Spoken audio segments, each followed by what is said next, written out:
Boa noite a todos e a todas.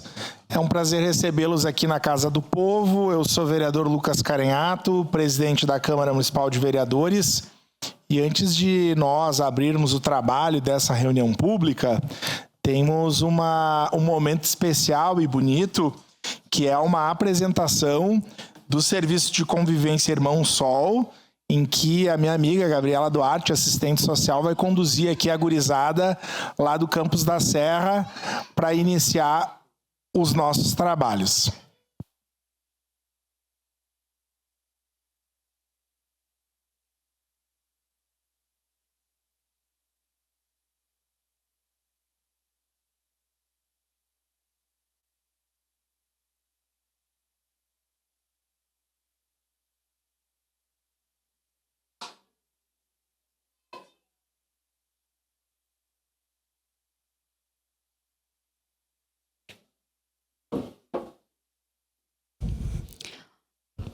Boa noite, pessoal. Eu gostaria, então, de cumprimentar o meu amigo Lucas e agradecer também o convite feito pela comissão na pessoa do vereador Wagner Petrini. É um momento muito importante para nós, quanto população, estarmos aqui reunidos nesse espaço que é a Casa do Povo. E para iniciarmos, então, eu gostaria de falar um pouco sobre o que é o Serviço de Convivência Irmão Sol. Como bem disse antes o Lucas, eu me chamo Gabriela, sou assistente social desse serviço de convivência, que está localizado no Campos da Serra. Somos o único equipamento público da política pública de assistência social naquele território. E nós fomos criados em 2019, e desde então, passamos por muitas lutas, por muitas dificuldades naquele lugar. Somos o único equipamento que atende criança e adolescente, destinados a criança e adolescente em situação de vulnerabilidade social. Nossa faixa etária é dos 6 aos 15 anos de idade. E em nosso espaço, nós temos como princípio desenvolver atividades que promovam o respeito, a igualdade e a inclusão social, além de defendermos o fortalecimento do vínculo familiar e comunitário. Como já disse, fomos criados em 2019 e de lá para cá foram grandes os desafios que enfrentamos. Ano após ano, nós lutamos pela permanência no território, com receio do corte de verba pública para a nossa manutenção. Atendemos atualmente 120 crianças e é importante dizer que essa é uma conquista que veio de longo prazo para nós. Há mais ou menos 5 anos nós enfrentávamos uma disputa para conseguirmos o aumento das nossas metas. Anteriormente nós atendíamos apenas 80 crianças, havendo uma demanda reprimida para atendermos. Um dos pontos que dificulta a nossa atuação é não estarmos localizados no centro do território, o que inviabiliza que muitas crianças e adolescentes que têm o direito de participar do espaço do serviço de convivência não consigam ingressar no serviço. E é importante mencionar que no ano passado, em uma oficina realizada pelo coletivo Meio, foi possível ter acesso a documentos onde constava a destinação de terrenos para a construção de espaços públicos no território. Esse documento, ele foi criado ainda na construção do território, O nosso território hoje ele tem 15 anos e já desde aquela época havia então a intenção, eu diria, de destinação de espaços para serviços públicos, o que até hoje de fato não aconteceu.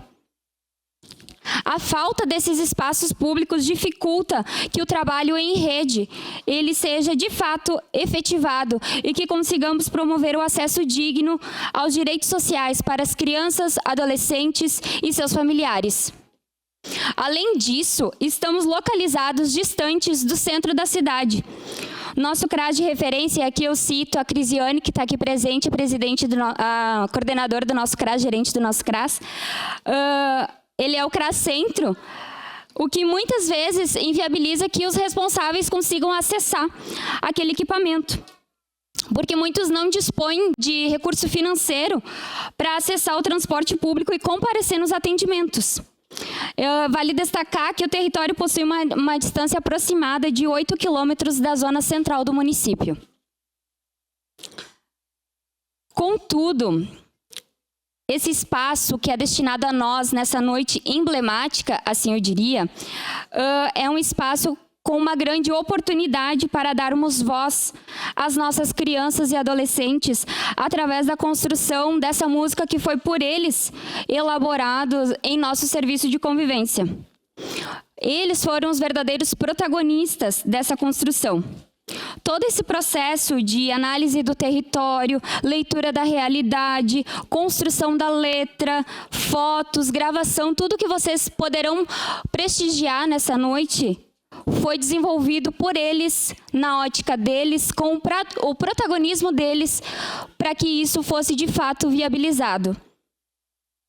Então, muito mais do que as minhas palavras, que as crianças e os adolescentes falem por nós nessa noite. Eu gostaria, então, de chamar para vocês, nesse momento, as crianças do Serviço de Convivência Irmão Sol, que construíram e elaboraram a música intitulada por eles, Gerações, que vocês possam prestigiar e analisar a letra que, além das minhas palavras e do meu discurso, a letra que foi por eles elaborada carrega um senso crítico da realidade e, muito mais do que isso, a percepção de mundo e de futuro deles.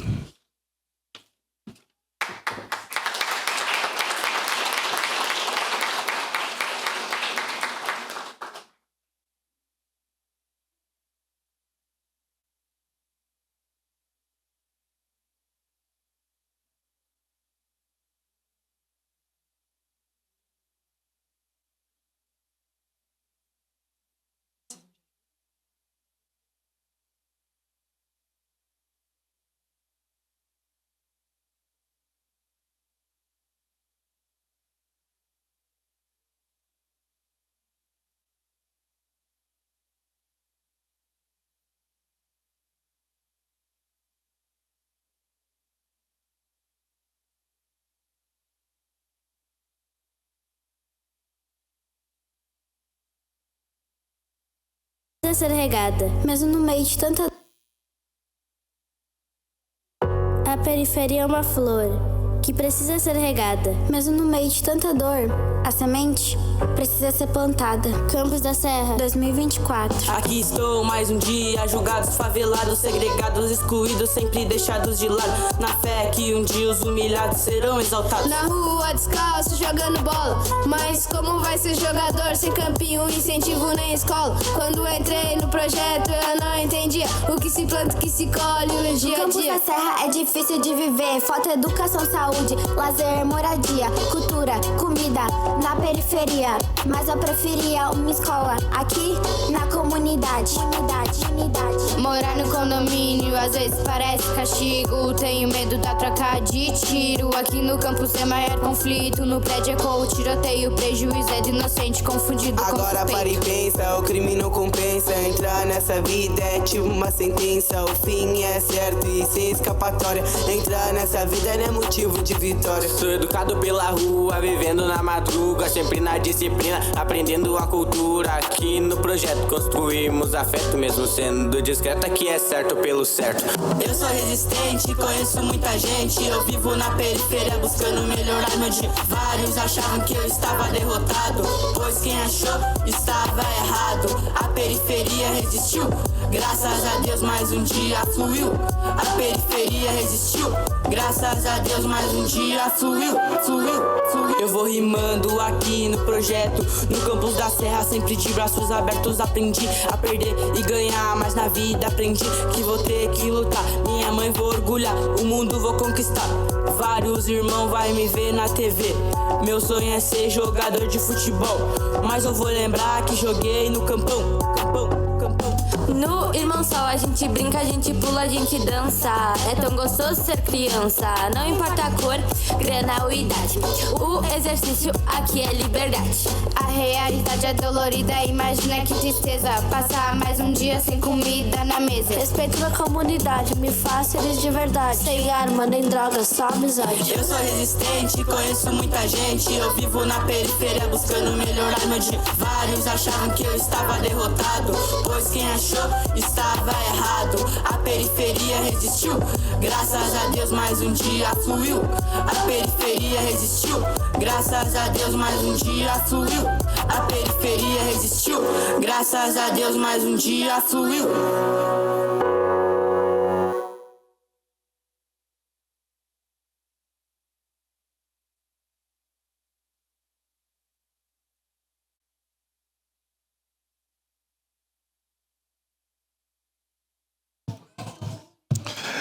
Muito bom, obrigado.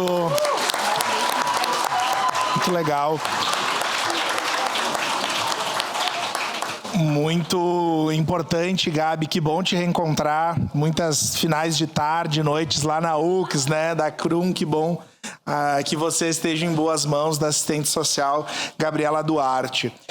Dizer que essa pauta da habitação certamente é muito importante, na medida que, inclusive, essa casa agora, né, nós conseguimos dar um pouco mais de atenção com uma comissão permanente para tratar desse assunto. Saudar aqui especialmente a todos os moradores e moradoras do Campos da Serra, já que essa é uma das pautas principais da presente reunião pública. Eu tive lá no campus várias vezes tratando desse assunto, sei que a vereadora Andressa, a vereadora Estela, o vereador Petrini, que foi secretário de Habitação e conhece também o tema. Saudar aqui o vereador Caleb, dos colegas vereadores, e dizer que é muito importante esse movimento.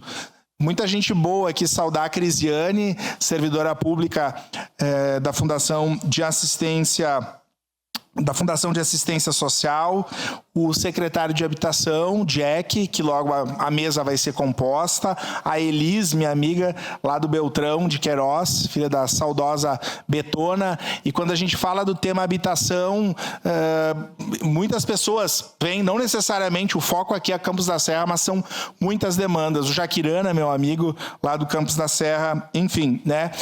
Eu preciso sair agora, tenho uma demanda lá na UPA, e dizer que o dia foi muito proveitoso. Nós começamos com sessão na manhã, discutimos transporte público hoje à tarde, que é um outro tema caro para a nossa sociedade. Agora habitação, tem o tema da saúde, enfim, a cidade precisa avançar, respostas efetivas, e o Poder Legislativo está aí exatamente para cumprir o seu papel. A Mara, que é minha assessora do gabinete, vai permanecer aqui acompanhando a reunião pública, e enquanto Poder Legislativo, naquilo que a gente puder fazer, certamente estaremos e seremos parceiros, porque o Campos da Serra é um bairro importante, potente, mas que precisa ser respeitado, tanto do ponto de vista das políticas públicas que faltam, né, seja na educação, na saúde, no esporte e lazer, mas resolver esse problema pontual que deixa muita gente sem dormir, é antigo, e o poder público, seja daquilo que é de competência da prefeitura, do banco público, do governo federal, precisa fazer sua parte. Eu passo a palavra para o nosso presidente, vereador Wagner Petrini, da comissão, que junto com a vereadora Andressa Marques, que é da comissão, vai tocar os trabalhos. Tá bom, gente? Um abraço e boa reunião para todas e para todos.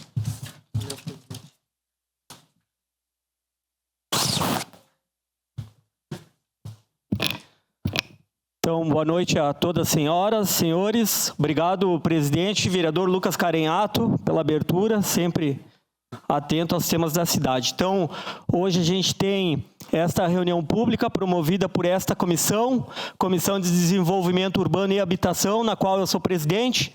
Minha colega Andressa Marques nos questionou e solicitou essa agenda, faz parte da comissão.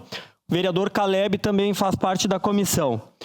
Então, antes de formar a mesa aqui, eu quero cumprimentar algumas autoridades aqui presentes, e inclusive a assessoria Liliane, aqui da Comissão de Desenvolvimento Urbano e Habitação. Ela vai pedir e deslocar o pessoal que eu chamar para frente aqui para a gente poder fazer um debate mais pertinho. Então, o secretário da Habitação do município, o José de Abreu, o Jack. Quero cumprimentar o secretário adjunto, presidente do Conselho Municipal da Habitação, Volmir Mosquen. Cumprimentar aqui ao lado, já compondo a mesa, a Defensoria Pública, Aline Dalri. Cumprimentar aqui, representando o gabinete da deputada Bruna Rodrigues, Marcelo Dias. Cumprimentar a representante da deputada federal Denise Pessoa Stephanie. Cumprimentar o representante do gabinete, deputado Pepe Vargas Diogo Costa. Quero chamar o pessoal à frente da Caixa, a Manuela Zanol, o Márcio Reolon e o René Neto. Também da Caixa, representando o setor jurídico, o Leonardo da Silva. Representando a vereadora Rose Frigério, Alceu Nascimento. A Alda, da diretora da FAS, também quero cumprimentar aqui o Expedito, procurador, né, da FAS. Obrigado pela presença. E cumprimentar a Gabriela pela apresentação que fez logo no início. Gerente da UBS do Campus da Serra também, obrigado pela presença. No mais, a vereadora Andressa, logo ela já vai conduzir os trabalhos e fazer os demais agradecimentos. Quero chamar para a mesa aqui, então, o secretário municipal da Habitação, Jack, por favor, compor a mesa aqui ao lado. Cumprimentar a Deise, né, representando, então, todos os moradores aqui presentes neste ato. A Comissão de Desenvolvimento Urbano e Habitação do Legislativo Caxiense promove esta reunião pública que tem como objetivo debater alternativas para proteger famílias de baixa renda de cobranças abusivas e penhora de imóveis por dívidas condominiais. Então, o encontro de hoje ele é aberto ao público, as pessoas poderão se manifestar mediante inscrição e as manifestações terão a duração máxima de 3 minutos. E agora, a partir desse momento, então, para conduzir os trabalhos e passar a palavra ao pessoal da mesa e os convidados, vereadora Andressa Marques pode assumir os trabalhos. Obrigada, vereador Wagner Petrini, presidente dessa comissão. Então, gente, boa noite para todos e para todas. Primeiramente, dizer que, para mim, é uma satisfação enorme estar aqui hoje, porque essa é uma pauta, uma demanda que há 2 anos já estive participando e conheço o pessoal do Campus da Serra por conta disso, porque começaram as situações de possibilidade de despejo, e aí, a partir de então, né, através de lideranças comunitárias, enfim, do trabalho que eu fazia junto à deputada estadual Bruna Rodrigues, hoje é o Marcelo, né, que está aqui representando a deputada, o Marcelo Caíque, enfim, que esteve com a gente desde o início. Então, na época, essas demandas chegaram para a gente da habitação e nós não tivemos como fechar os olhos para o que estava acontecendo no Campus da Serra. Então, a nossa intenção hoje aqui é reunir todos os órgãos que têm alguma relação com o campus, né, alguma relação tanto habitacional quanto com a questão do território. Então, tem o pessoal da Unidade Básica de Saúde, tem o pessoal da Assistência Social, tem o pessoal da Educação, e aí tem os órgãos que têm a ver com a questão da habitação, né, que é a Caixa, a Defensoria Pública. Daqui a pouco está chegando o doutor Rafael para fazer parte dessa mesa, que também foi o defensor estadual que acompanhou essa demanda desde o início.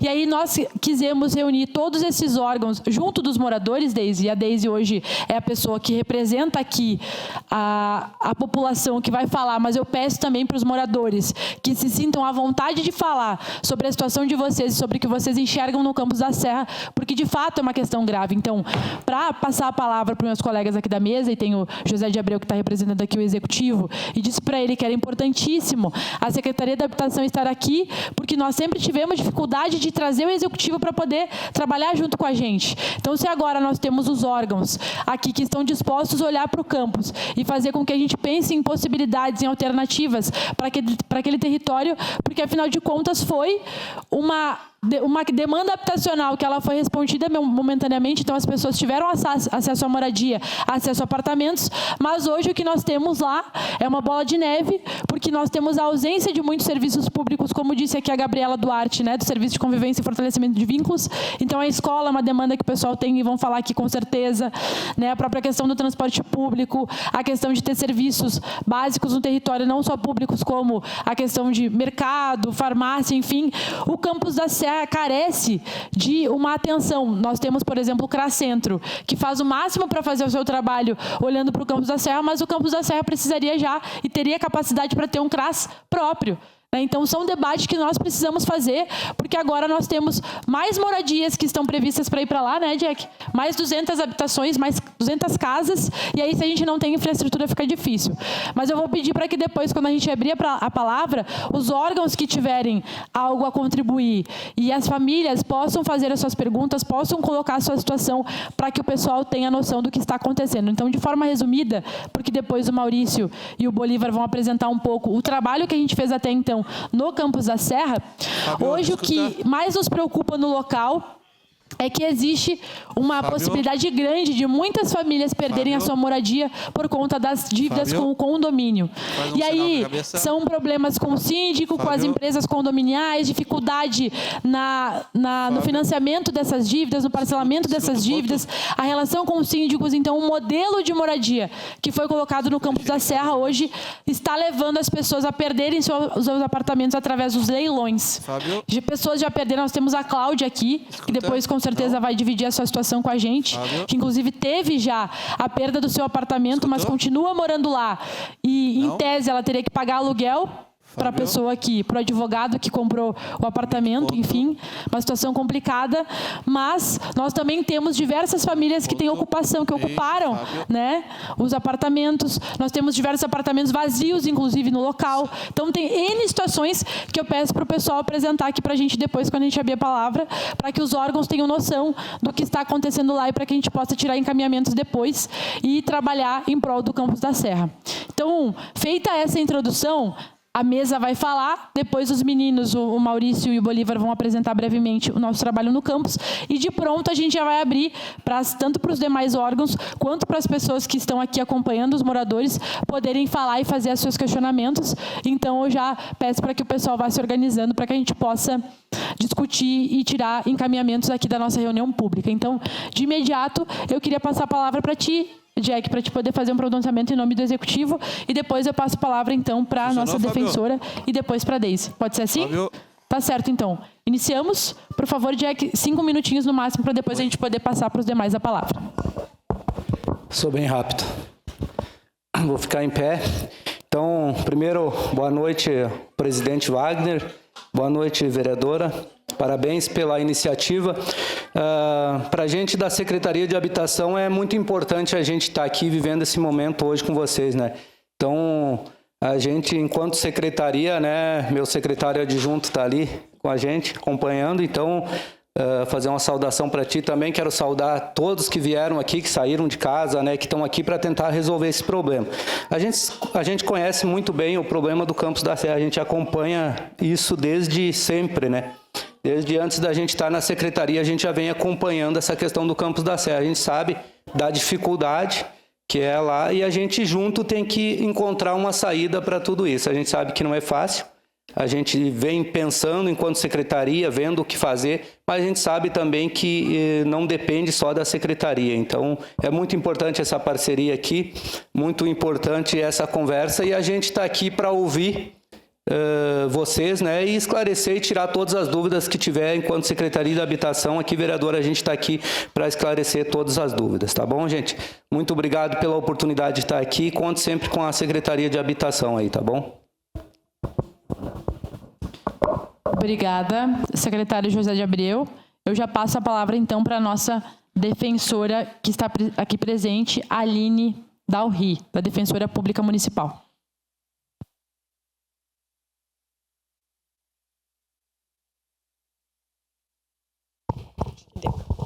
Boa noite a todos e a todas. Foi uma grata satisfação o convite, então, para compor aqui esse espaço de discussão e de reflexão sobre todas essas questões que envolvem o condomínio Campos da Serra. A Defensoria e, na sequência, o meu colega também do Núcleo da Moradia de Porto Alegre está chegando para também fazer suas contribuições, porque não é uma situação exclusiva, né? A Defensoria do Estado encontrou situações parecidas em todo o Rio Grande do Sul, então não é uma exclusividade de Caxias, onde a gente tem esses condomínios edilícios populares. A gente está passando por esses problemas e a gente atua numa fase crítica que é quando a gente já está prestes à penhora, prestes à asta pública, e muitas vezes não se tem mais juridicamente o que fazer. E aí eu queria cumprimentar a todos aqui da mesa, aos vereadores, ao Poder Municipal, a todos, a Caixa, que a gente sabe que muitas vezes nos processos judiciais, que é onde a Defensoria está ao lado, no nosso caso, ao lado das pessoas que moram ali, os condôminos, e que receberam esse imóvel como a salvação do seu direito à moradia, encontram-se muitas vezes numa encruzilhada quase que invencível, que é um valor alto de condomínio, quase que impagável para essa população. Em outras situações, uma dívida já consolidada que já não tem mais como se reverter. E nos últimos meses, especialmente, a gente observou muitos leilões. Então, muita gente perdendo os seus imóveis. E a gente está muito preocupado. A gente conversou com a vereadora também em outra oportunidade, que esteve lá junto da deputada Bruna, para tentar a gente ver o que juntos poderíamos fazer, mas a gente tem limitações importantes.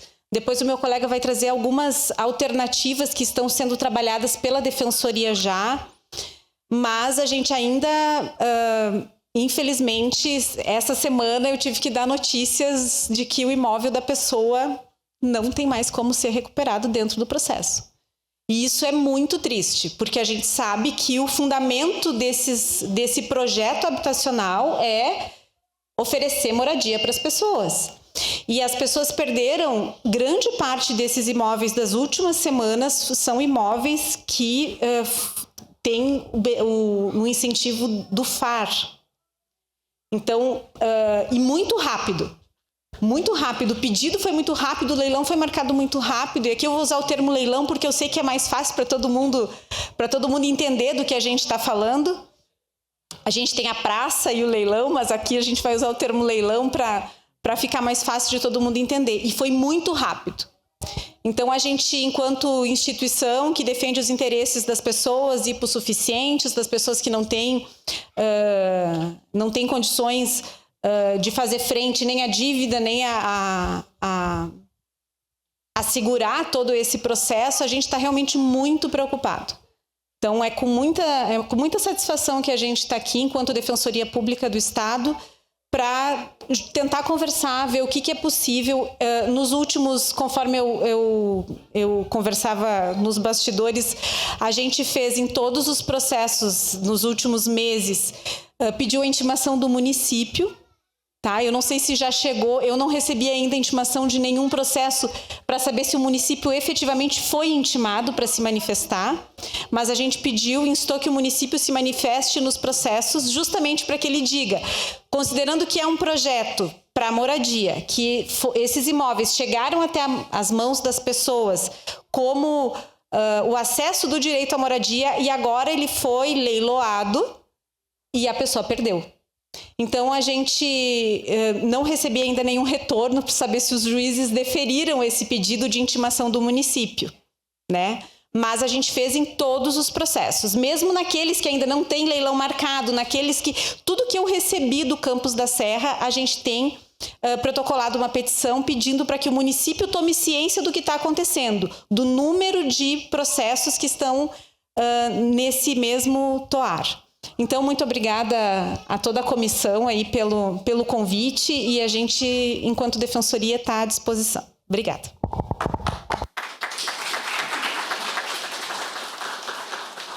Obrigada, doutora Aline, pela presença de vocês. Importantíssima a Defensoria estar aqui, né? No diálogo com os moradores várias vezes. O acesso à Defensoria foi algo que a gente conversou também. Então é importantíssimo. E para os moradores, antes o secretário Jack falou isso, para os moradores virem até aqui, né, já é uma dificuldade, porque a gente sabe que o transporte é precário, que o lugar é distante. Então, realmente valorizar a presença de quem conseguiu vir em diversos momentos, né, Marcelo? Nós fizemos assembleias lá, foram assembleias enormes, mas de fato, né, essa locomoção e aí o acesso aos serviços também a gente sabe que acabam ficando dificultados por todo o cenário que nós temos na nossa cidade. Eu queria convidar o Leonardo para fazer parte da mesa com a gente, que é representante da Caixa, se pudesse somar aqui com a gente. Márcio, por favor, Márcio, chegue aqui com a gente para poder integrar a nossa mesa nesse momento.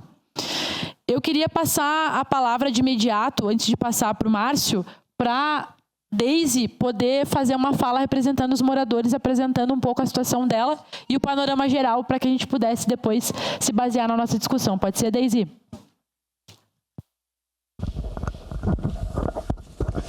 Bom, então primeiramente, boa noite e eu vou começar pelo meu caso e depois expandir, tá? Que o meu caso abrange de muitas pessoas, eu moro lá há 10 anos, no caso sou titular, moradora. Acontece que começou tudo com a dívida, né? Com a dívida, na época, no meu caso, em 2021, fui chamada para fazer um acordo, já com o discurso que perderíamos o apartamento se não fosse assinado tal acordo. Então, na época, por exemplo, de uma dívida de 5 mil, ela já foi para 17, mas apavorada com medo de perder o apartamento, enfim, acabamos fazendo o acordo.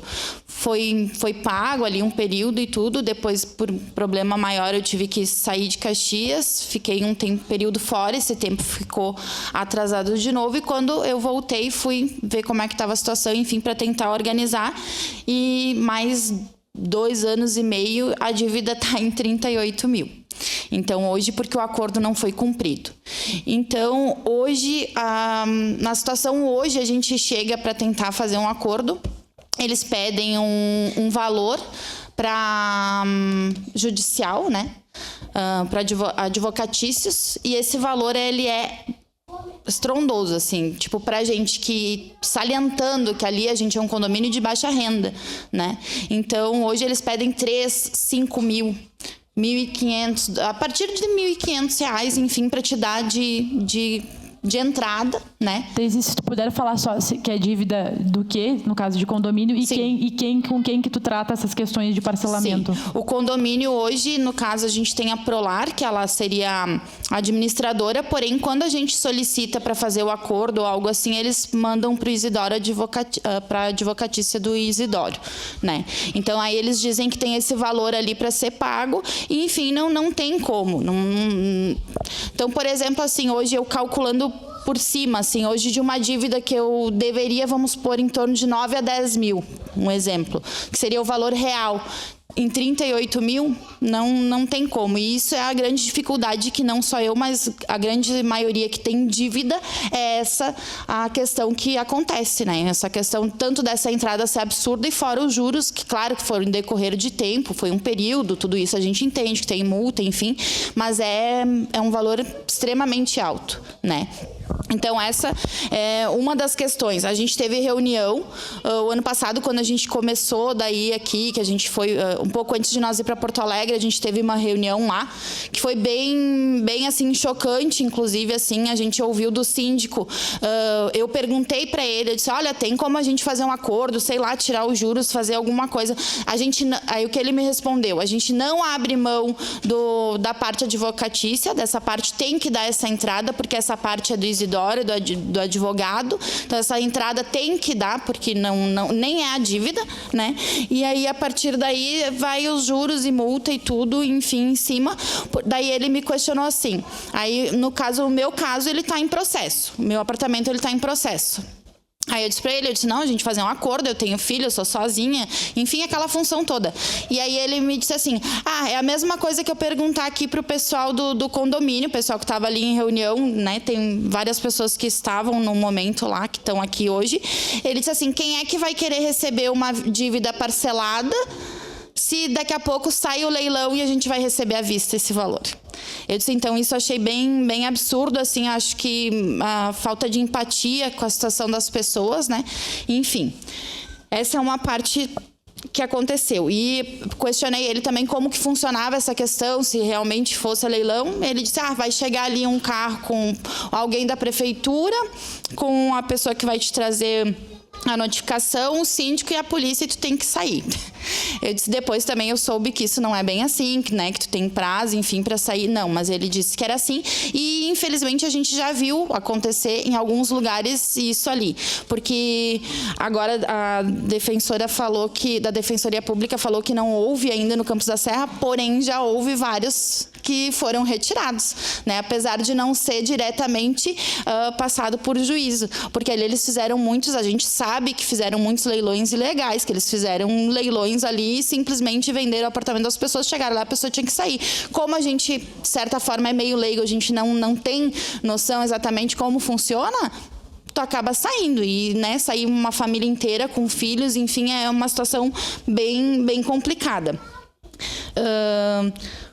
Outra questão, então, essa seria a minha questão, e eu sei que é de muitos, enfim, para trazer em pauta a questão da dívida, da dificuldade de pagamento, né? A maioria que está ali não tem outra coisa para penhorar, vamos supor, o que a gente tem é aquele imóvel ali.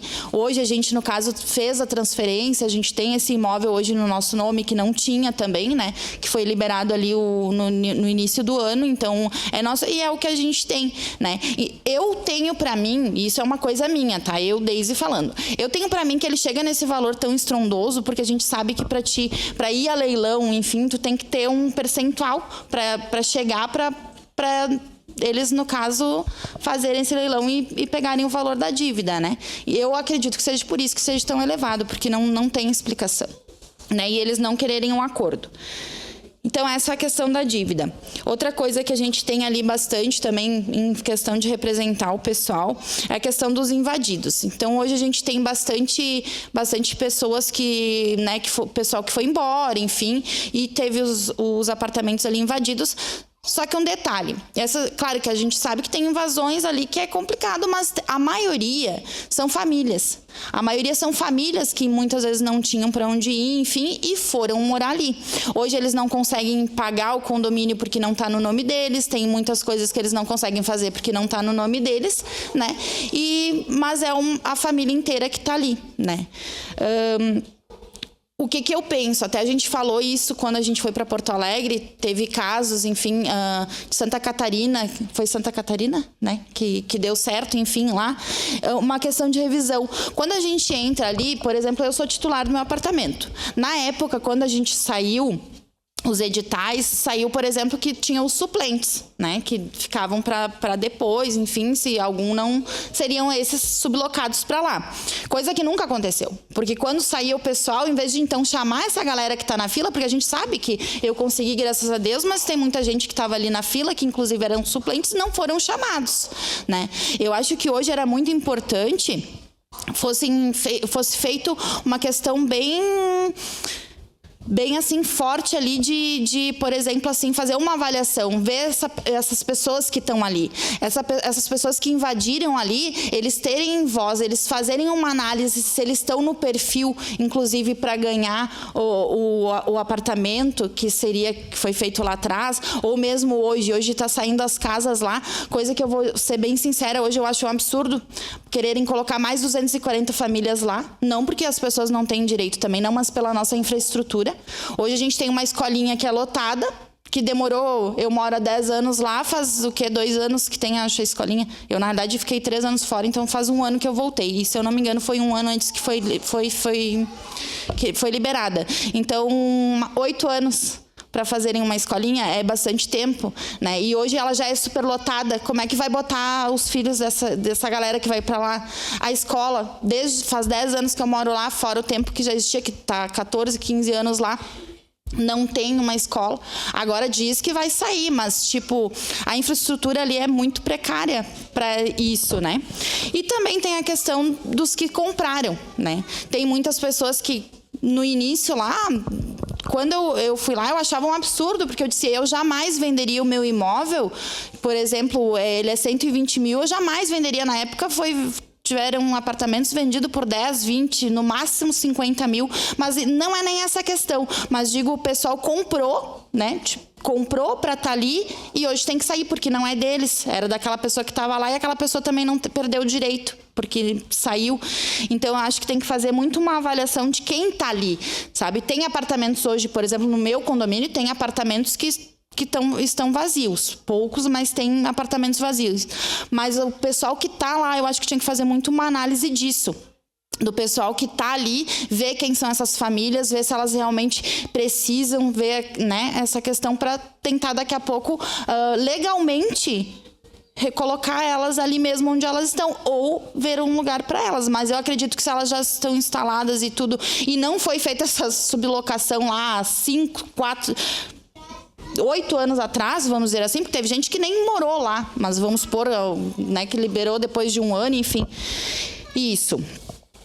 A gente precisa, então, muito desse apoio, tanto da Defensoria Pública quanto da Secretaria da Habitação, para a gente rever essa questão de quem está ali, o que dá para fazer por essas pessoas, né? E da Defensoria Pública nessa questão que a gente está lutando, a gente está abrindo aí, está tentando abrir um processo, tudo para a gente rever. Não é que a gente não quer pagar, a gente quer, mas tipo, a gente quer pagar um preço justo, realmente aquilo que a gente deve, porque é muito absurdo. Esse é um juro muito alto, que a gente realmente não tem condições, a gente precisa parcelar, a gente precisa organizar isso aí. Eu acho que da questão nossa ali, depois se o pessoal quiser falar mais alguma coisa também, mas eu acho que principalmente, acho que os principais focos, acho que eram isso. E outra coisa só que eu queria salientar, que também não tem a ver com essa dívida e coisa e tal, mas assim, falando, o pessoal da Prefeitura está aqui, a Secretaria da Habitação está aqui, questão do IPTU, gente. Eu disse, gente, no centro, tem casa, apartamento no centro, que eles pagam 300, 400, 500 reais no máximo, um apartamento enorme. Cara, a gente é renda baixa, a gente pagar 600 reais de IPTU, 600 reais.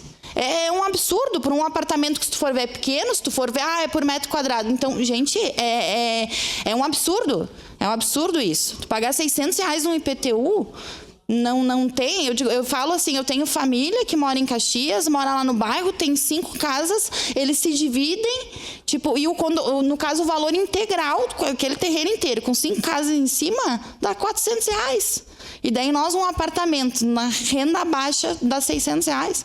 Tipo, não tem, né? E a questão do transporte nem se fala, porque é questão de horário, é questão de por ser longe.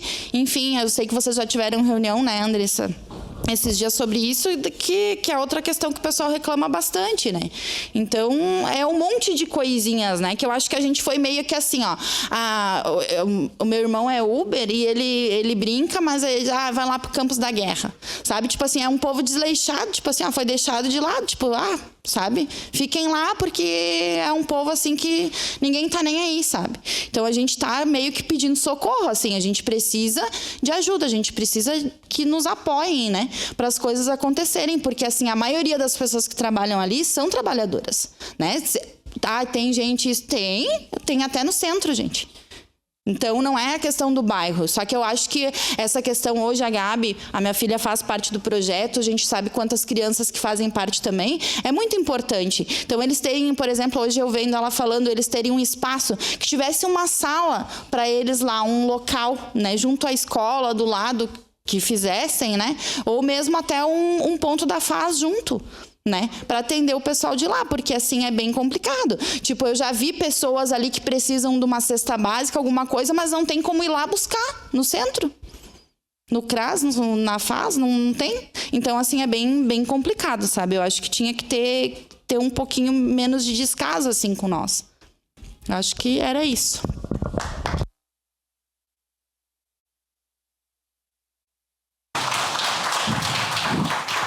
Obrigada, Deise. Com certeza representou muito bem os moradores e acho que é importante alguns elementos que tu trouxe. Claro, com certeza o pessoal vai falar sobre isso antes de passar para ti, Márcio, representando a Caixa. E aí a gente já vai também depois passar para os meninos. E, gente, quem quiser ir fazendo as inscrições para a fala, tanto o pessoal que está sentado aqui na frente quanto o pessoal que está lá, a Liliane da assessoria que está ali no canto, é ela que vai fazer a inscrição. Então, quem quiser, só levanta a mão que ela vai anotando e depois a gente vai chamando aqui, tá certo? Mas eu queria falar sobre e pedir já aqui o apoio do Executivo, Jack, porque sobre o IPTU que a Deise trouxe, há mais de um ano atrás a gente conversou com o município sobre isso e houve um compromisso do prefeito, houve um compromisso do governo Adiló na época de diminuir o IPTU. Houve esse compromisso e disseram que isso ia acontecer a partir desse ano, mas acho que essa informação se perdeu e isso não aconteceu. é uma demanda antiga dos moradores, então nós precisamos ver isso. Então acho que uma das coisas que a gente vai ver isso a partir daqui é inclusive isso, né? E aí, a Deise já apresentou sobre os serviços. A UBS geralmente é muito bem elogiada pelos moradores, o pessoal fala bem da unidade básica de saúde, mas é isso, né? A gente sabe que faltam profissionais e tudo mais, são elementos que vem acontecendo na cidade toda, mas hoje, de fato, precisaria ter um serviço lá da assistência social, então tem sim a discussão para ter um complexo lá, um CEL, como tem no Reolon, ali na região do Cidade Nova, exatamente, que tivesse no campus da Serra, que comportasse vários serviços, porque é uma necessidade da região. São mais de 10 mil moradores que moram no local, não é brincadeira, é gente, né? São pessoas que não podem ser criminalizadas pelo local onde elas residem. Mas vou passar para ti, Márcio, para que depois a gente possa prosseguir aqui com o nosso debate.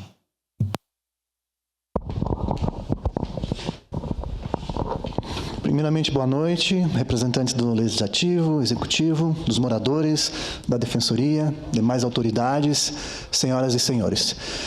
Falar primeiro que a gente está aqui em 4 colegas da Caixa e neste ato representando o FAR, que é o Fundo de Arrendamento Residencial, que é o programa em que o Campus da Serra foi executado, né? Então, na época em que ele foi constituído através deste programa residencial. E a gente quer dizer também que estamos aqui, né, nos solidarizando com todas essas questões que foram levantadas e que a gente está à total disposição e quer colaborar muito para que todas essas demandas sejam encaminhadas naquilo que for possível da Caixa intervir nesses processos, ou do FAR intervir nesses processos, desde que atendendo aos dispositivos legais que a gente está sujeito do programa, da lei de criação do programa, a gente está aqui muito à disposição e com o intuito de colaborar mesmo para que a gente possa dar os encaminhamentos necessários para essas demandas. Obrigado.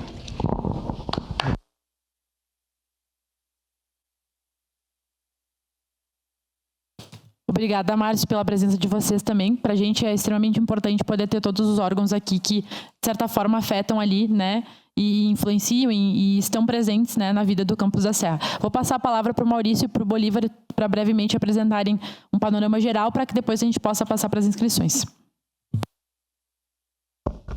Bom, boa noite a todos e todas. Eu me chamo Maurício, componho algumas entidades que têm no estudo do urbanismo e da educação urbana o seu foco maior de atuação, né? Então, faço parte do Instituto de Arquitetos do Brasil e do Coletivo Meio, principalmente. E a gente fez a aproximação com o território do Campus da Serra exatamente pela questão das execuções pelas dívidas de condomínio. Então, quase ao mesmo tempo que o mandato da deputada Bruna Rodrigues, e tomamos conhecimento, acho que aqui entre os provocadores dessa reunião pública, todos estávamos lá presentes no primeiro momento, né? E eu queria trazer algumas reflexões antes de entrar especificamente no caso do loteamento Campos da Serra, porque aqui pensando, né, um pouco antes da nossa reunião, o loteamento Campos da Serra ele é fruto do programa Minha Casa Minha Vida, né? O FAR ele é o fundo de arrendamento que financia o Minha Casa Minha Vida faixa 1 e acho que é importante a gente refletir de onde as coisas vêm para conseguir pensar em soluções de para onde a gente vai. O programa Minha Casa Minha Vida ele foi desenhado a partir de um esforço de secretaria de um ministério que não era afim da pasta da moradia. Então existia um esforço do Conselho Nacional de Cidades e do Ministério das Cidades à época, e o programa Minha Casa Minha Vida ele vem do modelo da Casa Civil juntamente com o Ministério da Fazenda para fazer, ao contrário de garantir um direito à moradia, que se fizesse um aquecimento do mercado em um momento de crise. Então a gente tem um desenho voltado para o mercado e 16 anos depois a gente vem sofrendo ataques ao mesmo programa por parte do mercado. Porque o problema que a gente enfrenta no Campos da Serra, mas também em outros locais do Estado, quando a gente teve no Dia da Habitação na Defensoria Pública do Estado, na Restinga e em outros territórios, e acredito que esse problema se estenda ao Brasil todo, ele é fruto da mesma especulação que cria o programa Minha Casa Minha Vida. Então, eu acho que passado esse tempo, e por isso é interessante a gente ter a representação de tantas instâncias, né, do Banco Público, que faz o financiamento, do Legislativo, do Judiciário, do Executivo, para pensar formas, para pensar, né, refletir se esse programa precisa de adequações para que a gente possa proteger as famílias que são atendidas pelo programa, e aí quais são as ferramentas que a gente pode, em conjunto, criar para que isso aconteça. Da mesma forma que a gente precisa proteger o programa, porque, apesar de todas as suas limitações, ele ainda é o maior programa habitacional que a gente tem no país, né? Então, dito isso, acho que é um momento a gente pensar formas de lidar com esses problemas que se apresentam, né, a partir das experiências. Então, acho que é importante observar assim, a inércia de algumas entidades no tratamento dos problemas, né? Acho que quando a gente faz o movimento de inaugurar, né, de conseguir, para se fazer o investimento, a gente precisou de uma doação do governo do estado da área para o município. O município faz a doação para que o empreendimento seja executado, e isso tudo ocorre numa celeridade muito grande, ao passo que a tomada de decisão para que as famílias deixem de correr o risco de perder esses imóveis é tomada de uma maneira mais morosa, e a gente tem os processos de leilão andando muito rapidamente, ao passo que a defesa faz o que pode para tentar frear o processo frente ao poder que o mercado tem também na sua capacidade de especular com a terra, né, que acho que é o principal problema que o Brasil enfrenta desde o seu descobrimento. E a gente tem encontrado diversas, além das irregularidades dentro dos processos, assim, a gente tem se preocupado com primeiro, a violação de direitos humanos no andamento, né? Acho que o principal caso que a gente tem acesso que a gente sabe que chegou ao processo de leilão, que foi levado o leilão a cabo e que a família perdeu o imóvel, a reintegração de posse não foi feita da maneira que deveria, né? Não foram entidades, não foi convocado, né, as pessoas que deveriam tratar desse problema. O próprio proprietário apareceu num domingo à noite para comunicar a perda do imóvel e solicitar a assinatura de um contrato de aluguel com uma mulher, mãe solo, e isso passa batido dentro do processo, né? Então, acho que, além de tudo que foi relatado pela Daisy, né, da falta de flexibilidade na hora de renegociar essas dívidas, o juro abusivo colocado em cima da dívida e a ameaça ao próprio programa habitacional, né, que acho que é isso, a gente tem um investimento público altíssimo para construir esses empreendimentos, para que todos os contribuintes pagam, né? Acho que isso precisa ser dito, né? Porque quem financia é o poder público, então é dinheiro de todos nós que constrói esse tipo de empreendimento, para que depois ele seja apropriado de maneira particular e colocado no mercado. E acho que o que a doutora Aline coloca, assim, que nesses últimos meses o processo de execução ele anda mais rápido e aparecem muito mais pedidos de leilão, porque é importante a gente ter em mente que completa-se 10 anos da inauguração do empreendimento, então o programa Minha Casa Minha Vida já permite a negociação, né, a transmissão desse bem, seja através de venda, seja através de leilão, enfim, já não se tem as barreiras que se tinha antes, porque se perdeu esse limite de tempo, né, de negociação. Então, acho que para não me estender muito, porque acho que é importante a gente ouvir os moradores do campus, e até para passar para o Bolívar, para a parte mais técnica, assim, acho que é importante a gente ter em mente que Caxias sempre esteve na vanguarda. Quando a gente fala em políticas habitacionais, a gente tem um fundo da Casa Popular que ele é fundado em 1950 e a gente tem na segunda atualização ali dessa legislação, ali perto dos anos 90, algo muito avançado que se assemelha muito ao que a nossa lei 11.888, que é a Lei de Assistência Técnica, Habitação e Interesse Social, foi prever por um esforço nacional em 2011. Se não me falha a memória. Então, acho que as soluções também podem ser pensadas a partir desse esforço que a gente tem em tratar a política habitacional, que é uma tradição do município. Então, acho que a gente pode reunir essas cabeças que estão aqui para pensar soluções e, de alguma forma, resguardar essas famílias que, a partir do processo de execução, voltam a compor o déficit habitacional, mas com o agravante de não poder ser atendido novamente por já ter sido contemplado em um programa habitacional estatal. Então, acho que, ficamos aí para contribuir no que for preciso. Tem um documento que foi composto pelo Coletivo MEI, em parceria com os mandatos, né, da deputada Bruna Rodrigues e da vereadora Andressa Marques, e que vai ser encaminhado ao Ministério Público, que não pôde se fazer presente nessa reunião, mas que já tem alguns contatos feitos para que a gente possa sentar e apresentar essas denúncias, para que se faça também um processo de investigação das irregularidades e das violações que ocorrem dentro dos processos de execução no Campos da Serra e em outros, né, e aí se estender a outros territórios. Eu só, antes de passar, que também foi mencionado, agora que o Dr. Rafael compôs a mesa, eu me lembrei do Dia da Habitação, que foi o último debate que a gente teve dentro da Defensoria Pública do Estado. É bom a gente ter em mente que boa parte das empresas que fazem administração de condomínio no loteamento Campos da Serra são empresas que fizeram acordos com um defensor público em Santa Catarina, né, que articulou um processo investigatório e conseguiu um acordo para que essas práticas deixassem de ser levadas a cabo no município em que ele atuava. Essas empresas saíram de Santa Catarina por não poder mais lucrar facilmente com essas práticas e algumas delas atuam no Campos da Serra.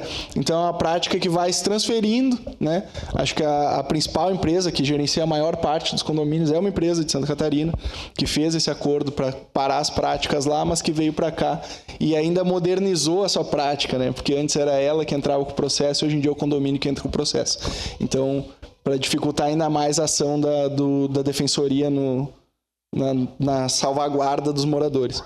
Então, dito isso, só que a título de informação, eu passo para o Bolívar me complementar. Obrigado, Maurício. Boa noite a todos e a todas aqui presentes. Saúdo as autoridades, os vereadores aqui presentes, saúdo os colegas da Caixa, os colegas da Defensoria Pública, o secretário da Habitação e as demais representantes da sociedade civil. Portanto, aqui o complemento que o meu colega Maurício comentou, eu pertenço aos quadros da advocacia e trabalho junto ao mandato da Andressa Marques.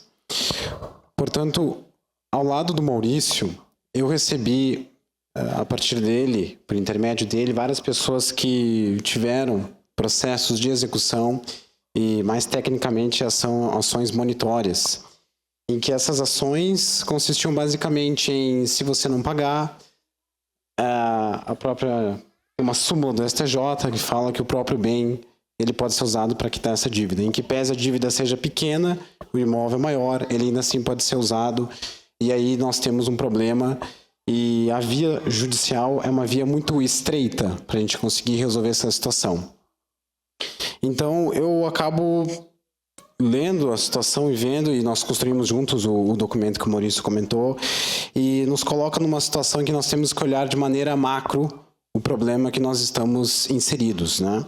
Porque a gente começa a pensar a concepção da lei, do Minha Casa Minha Vida, a lei do FAR, todas as leis que regem o funcionamento da habitação assistencial, como a concepção de uma política assistencial, em que essa política tem justamente a intenção de conceder às pessoas moradia, a pessoas que não tinham moradia poderem ter moradia, e uma moradia digna. E o próprio espírito da lei fala isso, né? Que justamente a finalidade dele é atender pessoas de baixa renda e pessoas que precisam da habitação. E aí o que se vê na situação vista de maneira geral, né? Porque cada caso de fato é uma situação, às vezes é a inadimplência, há várias situações específicas. Mas quando a gente olha uma situação maior, a gente começa a perceber um valor de condomínio muito elevado, a gente começa a perceber o IPTU elevado, a gente começa a perceber a própria parcela do financiamento da Caixa, e tudo isso se revela insustentável para muitas famílias que têm uma renda comprometida, né? Uma renda muito comprometida, que tem a subsistência da sua família. Então isso tudo revela um cenário problemático. E aí vem a situação hoje. Com os processos de execução, o direito não permite que a gente discuta isso. Então, o documento que foi feito com o apoio da vereadora Andressa Marques e da deputada Bruna Rodrigues, revela justamente a nossa tentativa em provocar o Ministério Público para construir uma alternativa a essa situação. E tentarmos mostrar que existe uma violação da lei, suscitar uma violação dessa lei. Mostrar que essa lei, além de estar ferindo os direitos humanos, ela viola a própria política assistencial, viola dispositivos constitucionais, que a gente precisa olhar com cautela para a gente poder ter uma chance. Então, basicamente, o que a gente pensa? Uma ação grande, que consiga suscitar essas situações problemáticas e que possam interromper os vários processos que eu tive acesso ao processo judicial, vários que eu tive acesso e vários que nós olhamos o número de processos em cada condomínio, né, que é assustadora a situação. Então, hoje o cenário não é dos melhores, vamos falar assim, um português direto. Hoje, para a pessoa que não tem condições e não está conseguindo honrar com os pagamentos, é um cenário muito difícil, e o direito hoje ele está muito amarrado, muito restrito, muito estreito para conseguir resolver essa situação. Então, eu acredito que nós todos podemos construir e participar desse documento de uma maneira de demonstrar que a lei precisa ser cumprida de fato, né? A própria lei de execução permite que possa tirar a pessoa da sua habitação, mas que exista algum dispositivo no âmbito legislativo ou uma provocação a nível maior do judiciário para que a gente consiga uma saída. Eu aproveito a oportunidade aqui até para conversar já fazer um questionamento com os colegas da Caixa aqui para não me estender. Eu gostaria de uma pergunta que eu percebi nos processos, né? Nos processos, quando eu vejo que o imóvel vai a leilão, etc., a Caixa sempre é notificada. A Caixa sempre é provocada a se manifestar sobre a situação. E a Caixa diz, não me oponho, né? Porque, de fato, legalmente, ela não tem por que se opor. Só que o que eu tenho visto, muitas vezes o imóvel, a dívida é de 10, o imóvel é 90, e vem arrematado por... avaliado 90 e arrematado por 50, vamos supor, né? E aí os 40, que é o excedente, vai para a Caixa Econômica Federal, para o Fundo de Arrendamento, para o FAR. E o meu questionamento, até que eu gostaria de ouvi-los, é se esse valor, de alguma forma, o que acontece com esse valor? Ele retorna para a pessoa de alguma forma? A dívida acaba? Quando a pessoa perde o imóvel no leilão, ela também não tem mais acesso à moradia? Ela não tem mais, ou ela ainda tem a dívida? São essas perguntas que eu acho bem importante. Acredito que seja isso, né? E eu pergunto também como funciona a retirada do gravame. Quando há essa situação de leilão, em que a pessoa perde o imóvel, como funciona para tirar o gravame que era colocado em razão da lei, efetivamente, ali do FAR, né? Acredito que seja isso. Eu estou aqui à disposição para eventuais dúvidas e questionamentos e agradeço a atenção de todos.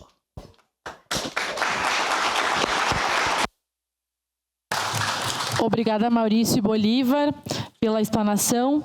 Eu gostaria de agradecer a presença do Dr. Rafael, da Defensoria Pública Estadual. Ele estava, vindo para cá, aconteceu um acidente, daí acabou se atrasando por isso, mas está aqui com a gente, está acompanhando essa situação desde o início.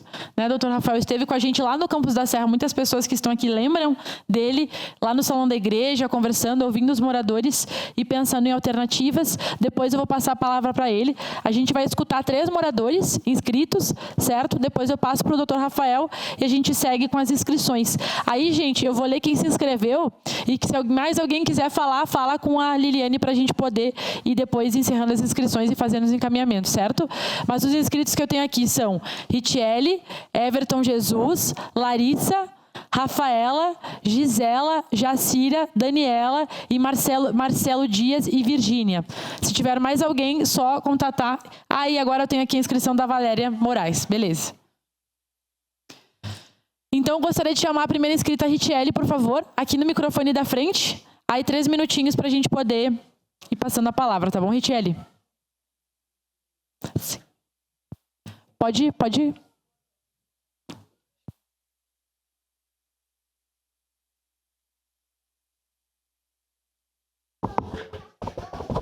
Boa noite, pessoal. Eu vou falar sobre a minha situação. A minha situação, eu fiquei sabendo quando foram minhas contas bloqueadas, que eu estava em processo judicial. Num dia aleatório que eu fui comprar um leite e um pão, eu não tinha R$1 na conta, por bloqueio judicial. Não consegui, como a senhora falou, atendimento na Defensoria Pública. Não consegui. Eu consegui no SAJU e foi um único atendimento que também não me resolveu.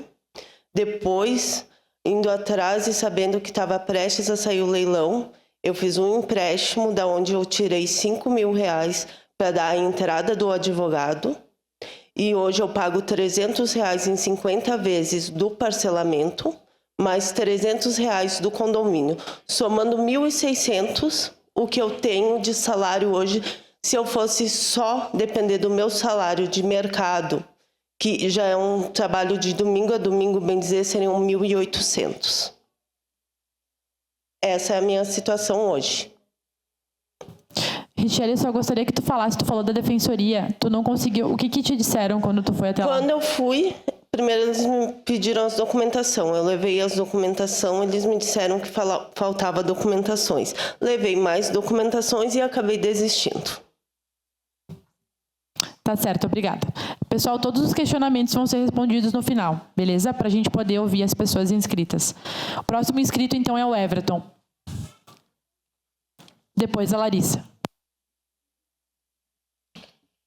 Boa noite. Minha dívida hoje está em 10 mil. Eu recebi uma notificação segunda-feira. E estão pedindo 30% de entrada. Eu e a minha esposa estão desempregados. E aí, como é que a gente vai tirar 3 mil para dar de entrada no processo? Isso que começou agora, né? Outras vezes já foi feito outros parcelamentos. Eles acabam... O pessoal do condomínio acaba não entregando os parcelamentos. Tipo, eles entregam 12 meses, depois não mandam mais. E daí tu fica pagando só o condomínio e eles te cobrando juros sobre juros.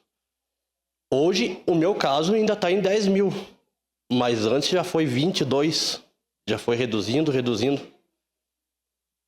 A minha pergunta é, como é que fica, tá? Porque como já teve relatos de perdas do apartamento, como é que fica essa... Vai para audiência no juiz ou não é chamado, é só notificado, que nessa notificação que eu recebi ali, que eu tinha 3 dias para correr de atrás? Essa que é a minha pergunta. Tá certo, Everton. Obrigada pela tua fala. Agora a Larissa.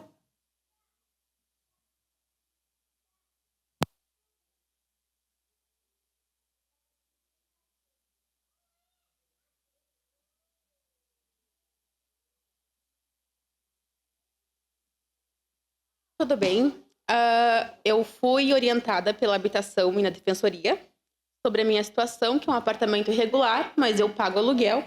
A partir do momento que eu saí dali, eu não tenho para onde ir com as minhas filhas. Fui na defensoria, foi me negado atendimento, falando que eles não atendiam esse tipo de caso, que eu teria que ir até a Justiça Federal. Hoje eu tive na Justiça Federal e sim, lá é resolvido. A defensoria não está atendendo esses casos do Campos da Serra. E uma pergunta para a Caixa: por que que os estrangeiros têm uma facilidade de financiamento e a gente não consegue? Só uma pergunta.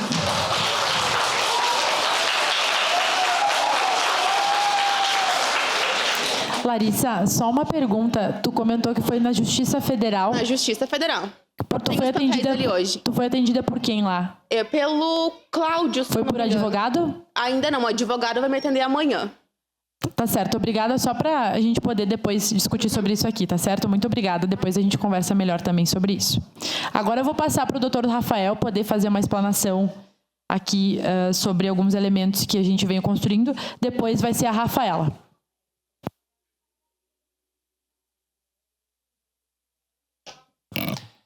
Olá, boa noite a todas e a todos. Eu me chamo Rafael Maganin.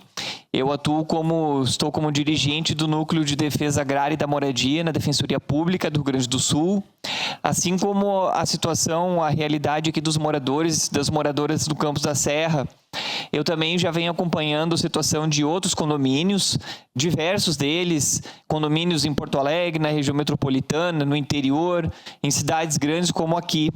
E, assim, posso dizer que são situações que a gente acaba presenciando, que a gente acaba se deparando muito tristes mesmo. Assim como a realidade daqui do Campos da Serra, em que eu estive em julho de 2023 aqui conversando com os moradores, pude entender aqui a realidade de muitos deles, inclusive moradoras, né? Havia uma quantidade bem expressiva de mulheres ali nos atendimentos. E assim, a realidade, ela infelizmente, ela não é muito diferente da realidade que a gente pode perceber de outros condomínios.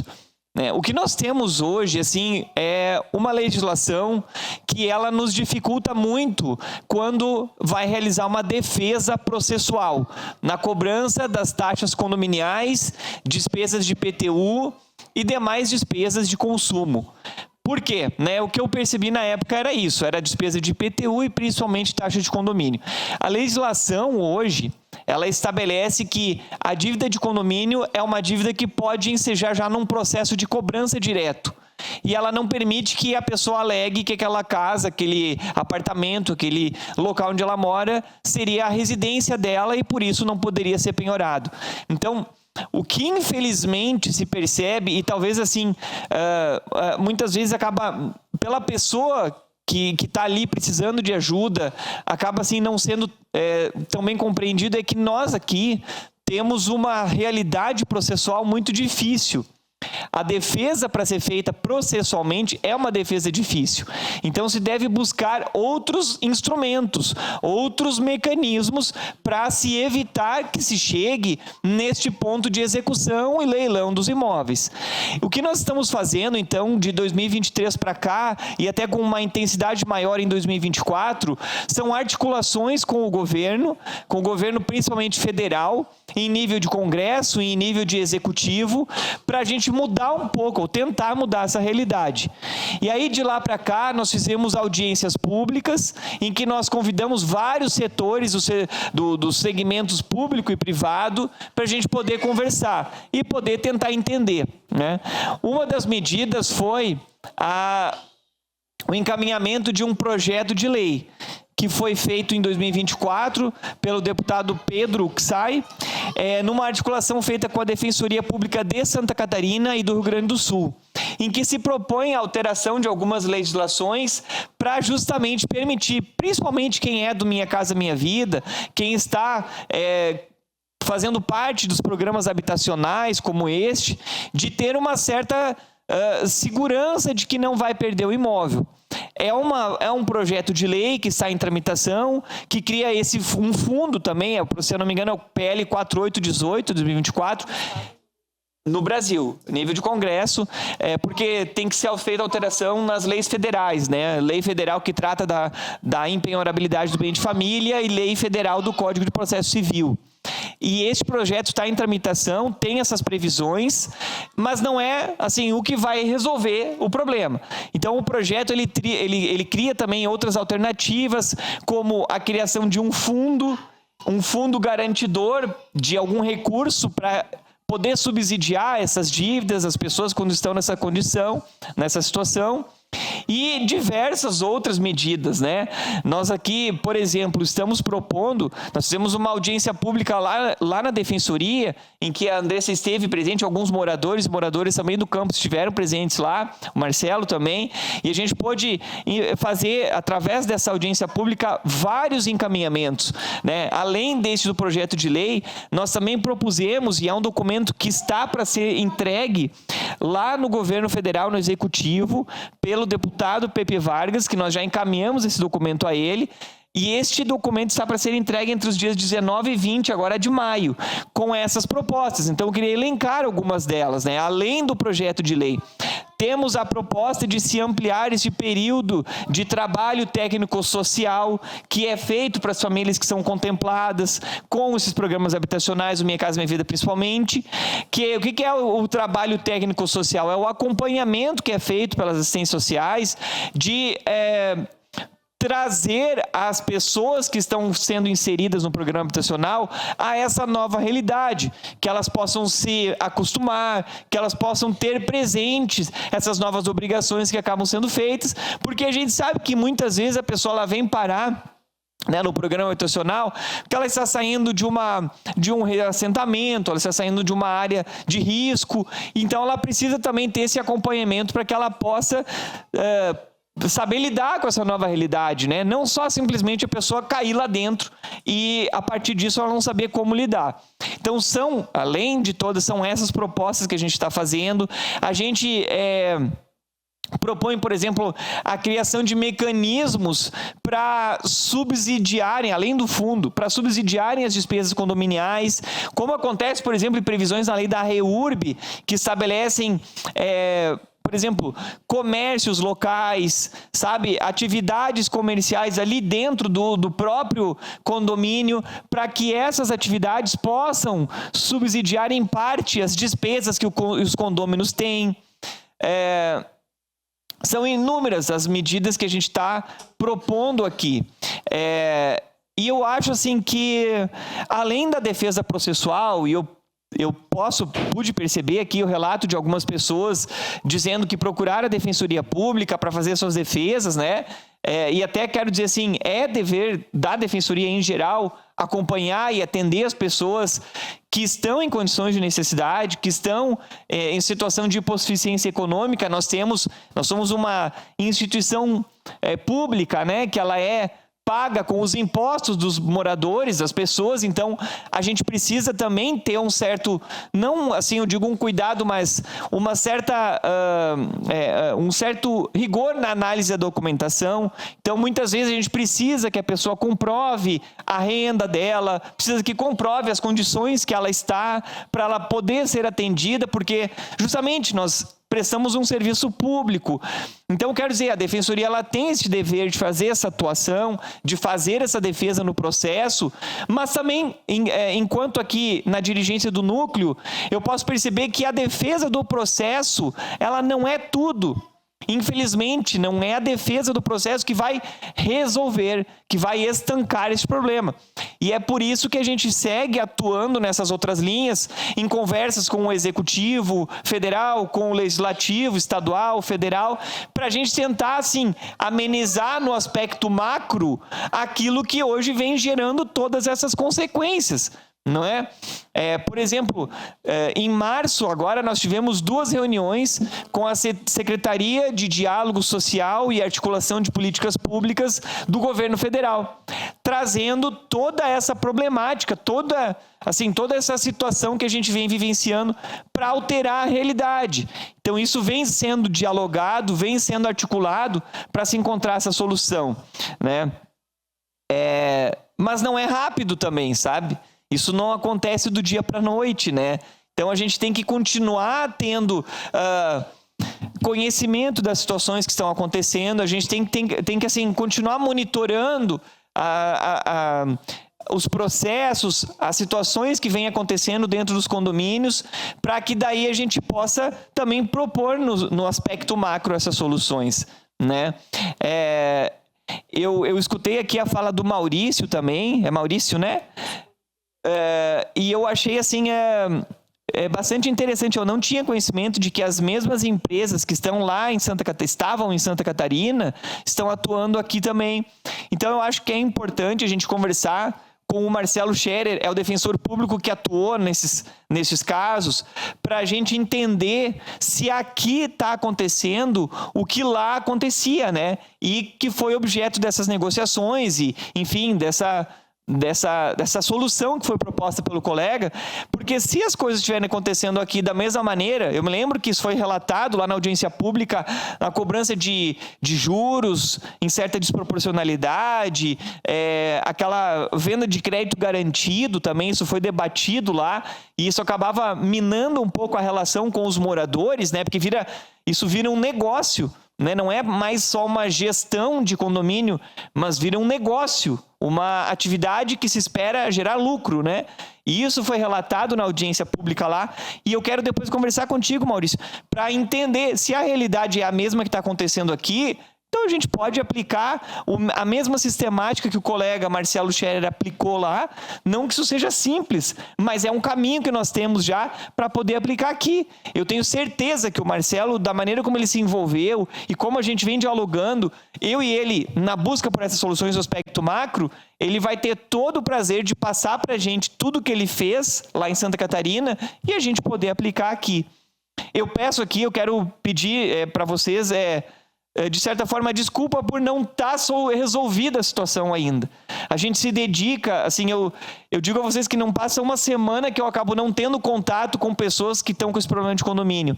Só que, mais uma vez, assim, eu não vejo, infelizmente, a defesa no processo, caso a caso, como algo que vai resolver. A gente tem que fazer algo no aspecto macro. E a gente está trabalhando toda semana para que isso aconteça. Tá?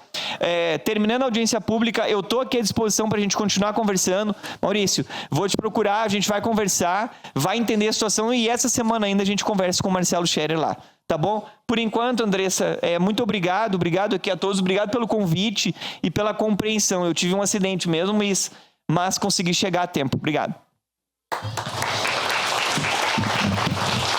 Doutor Rafael, queria agradecer. Quando a gente conversava, eu nem era vereadora ainda, enfim, nem imaginava que seria também. E sempre foi solícito e a gente sempre pensou em alternativas. Acho que é importante falar isso para os moradores, né?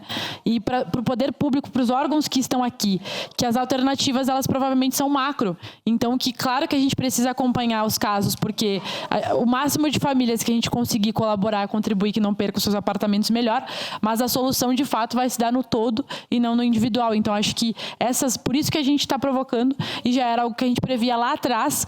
Claro que a gente quer fazer outros movimentos, mas esse momento aqui de reunir todos os entes envolvidos, para nós era bem importante, para que a gente pudesse, a partir de então, trabalhar firme nos encaminhamentos também a partir de Caxias. Mas agradecer muito a tua presença, sabemos do teu empenho e do teu esforço para que também essas articulações acontecessem. Eu queria chamar já a Rafaela para falar, depois o Marcelo. Rafaela? Está vindo ali.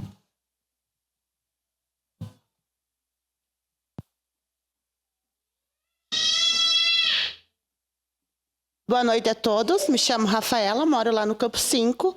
Eu moro nesse apartamento já vai fazer quase 5 anos. Foi alugado esse apartamento, eu aluguei o apartamento, pagava o condomínio, o aluguel para a proprietária. Só que, o ano passado, eu descobri que a proprietária não estava acertando os condomínios.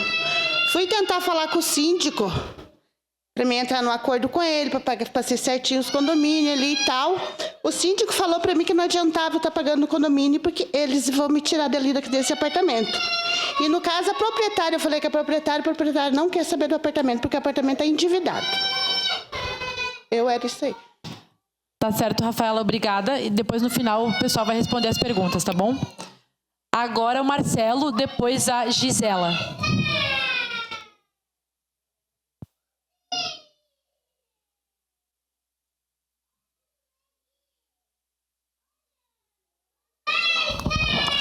Agora sim. Vou pegar aqui. Bom, boa noite a todos, todas.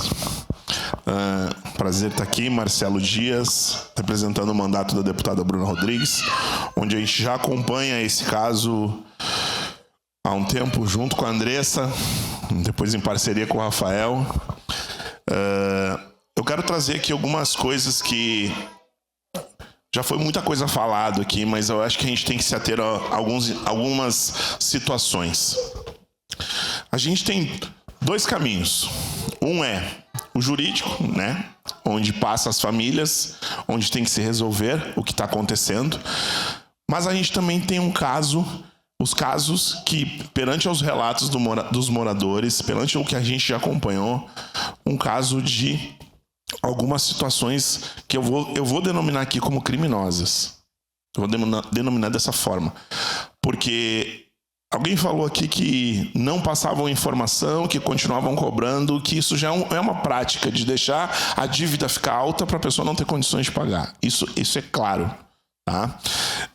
Também falar aqui que o programa Minha Casa Minha Vida ele foi ótimo para atender as famílias de baixa renda, famílias que não tinham condições de ter a sua habitação, só que a gente não pensou na infraestrutura depois.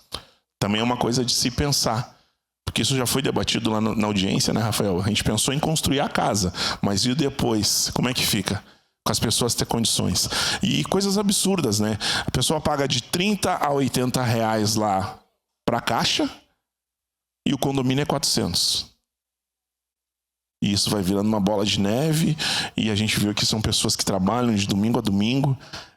São casos diferentes a nível Brasil. Então eu quero trazer aqui algumas coisas que, primeiro, a gente precisa levar depois daqui, Andressa e demais vereadores, a gente precisa levar esse caso para a Comissão de Direitos Humanos da Assembleia Legislativa. Isso é um caminho. Fazer uma audiência pública na Comissão de Direitos Humanos. Porque aqui está sendo afetado muitos direitos, inclusive o direito da informação. O direito das pessoas não saber se foram notificadas ou não. A gente vai continuar falando, o Rafael frisou bem que tem que ser o macro, e eu penso assim também, Rafael, que tem que ser o macro, porque eu acho que o Ministério Público não está aqui, a gente fez o convite, mas por alguns motivos de agenda não pôde estar, mas também é parceiro. Eu acho que a gente precisa acionar o Ministério Público em relação a esses casos que estão sendo colocados pelas famílias. Então, a gente já chegou a fazer um mutirão no campus, eu não lembro, mas a gente conversou sobre, né? Eu acho que seria o caso de nós fazer um mutirão junto com a Caixa, Ministério Público e Defensoria Pública. Por quê? Foi relatado aqui de algumas pessoas que ocuparam os imóveis. Qual a listagem da Caixa? Como é que está isso? Que a gente deve ter uma lista de pessoas que não foram contempladas ainda, que poderiam ser. Então, passa por isso. Em relação ao projeto de lei que o Rafael trouxe aqui, eu fiquei muito feliz com essa questão, vou acompanhar mais de perto também. Tu não me contou essa parte. Mas assim, eu acho que também passa também uma responsabilidade pela Assembleia Legislativa, nos nossos deputados. Eu vou levar isso, inclusive, para a Bruna, conversando aqui rapidamente com ela por telefone, da gente criarmos, e eu acho que é nessa questão macro, podemos pensar assim, de um canal de denúncias e fiscalização sobre essas administradoras. Eu imagino que poderia ser feito através de uma comissão, poderia chegar as denúncias por uma comissão, poderia chegar os relatos, a gente fazia uma espécie de fiscalização, levantando dessa forma, em parceria com o Ministério Público e também Defensoria Pública, nesses casos, a gente encaminhar para o Ministério Público como denúncia. Mas eu acho que partiria por isso. Eu acho que isso seria até um fluxo, vamos dizer assim, falando a um médio prazo. Por quê? Porque ali tu já começa a fazer os questionamentos, trazer essas administradoras, a gente fazer os questionamentos e passar adiante ao Ministério Público. Porque eu acho que a gente tem que proteger essas famílias. Como ela disse aqui, ninguém está se negando a pagar, mas está sendo dificultado o pagamento. Isso é claro, né? E eu coloco dessa forma porque as pessoas... Acho que já é a 5ª vez que a gente se encontra conversando, os relatos. A Cláudia, tá aí? Tá lá ela. A Cláudia me liga e me manda mensagem. Até faz tempo que ela não me manda. Que eu digo para vocês, é triste de tu saber que uma pessoa recebeu uma notificação no domingo às 9 horas da noite dizendo que tu tem 24 horas. Aonde está a legalidade disso? E aí no desespero eles olham para a pessoa e dizem, tu quer ficar? Me paga 800 de aluguel, tu fica. Eu estou trazendo um relato assim bem cru para vocês, porque eu acho que é de pensar. A gente tem que, num primeiro momento, proteger essas famílias do que está acontecendo. Se eu perguntar aqui agora, alguém não quer pagar, eu duvido que alguém vai falar que eu não quero pagar. Todo mundo quer pagar, sim ou não? A boa vontade existe. Agora basta a gente criar caminhos para essas pessoas se manterem nos locais. Eu acho que o poder público deixou um pouco abandonado essas famílias, no modo geral, assim, sabe? Então, cabe a gente se aproximar e fazer, porque eu acho que não é só as famílias. Quem fiscaliza as administradoras? Quem está fazendo certo, quem está fazendo errado? Quem tiver certo vai continuar certo. Quem tiver errado vai ter que responder pelos seus erros. Precisamos proteger essas famílias. Obrigada, Marcelo. Marcelo também vem acompanhando essa situação desde o início. E é importante dizer que foi o Marcelo que nos ajudou nessa articulação e pensar em alternativas, né? A partir do mandato da deputada estadual Bruna Rodrigues. Então, acho que é importante fazer esse reconhecimento. E se a gente está aqui hoje reunido novamente, Marcelo, muito é pela tua responsabilidade no bom sentido disso. Então, estamos comprometidos, né? Particularmente eu não gosto de pensar que uma família pode ficar sem casa, né? Então, a responsabilidade que nós temos aqui é gigante e as famílias do Campos da Serra tenham certeza que podem contar, né, com a gente, sem dúvidas nenhuma, e que a gente vai buscar até o fim alternativas, porque é isso, uma política pública é feita, mas ela precisa ser aprimorada para que as pessoas não fiquem desassistidas e não tenham seus direitos violados. Agora é a Gisela, depois a Jacira. Já estamos indo para o final das inscrições, gente.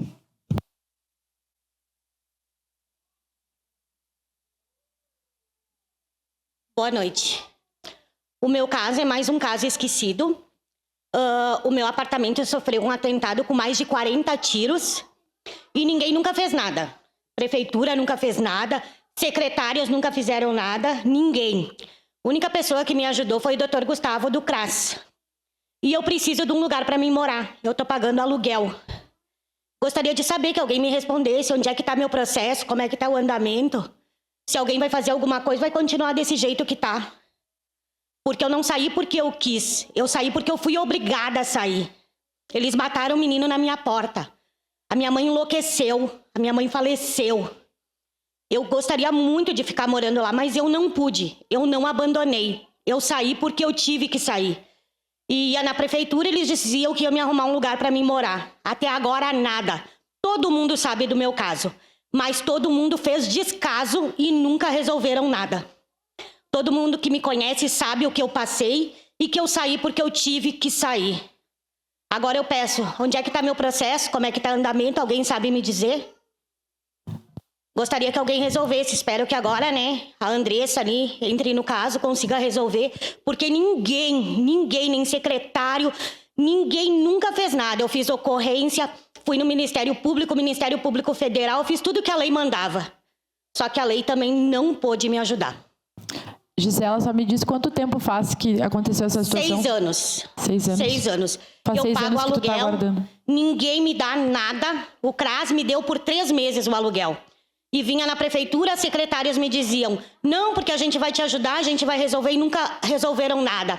Passei por todas as assistentes sociais que a prefeitura já teve e ninguém nunca resolveu o meu caso. Queria saber se agora alguém consegue resolver, né? Ou vai ser mais um processo que eles vão botar no fundo da gaveta. Obrigada, Gisela, pelo teu relato. Sem dúvidas, vamos olhar e vamos verificar o que está acontecendo com essa situação. Agora é a Jacira, depois a Daniela.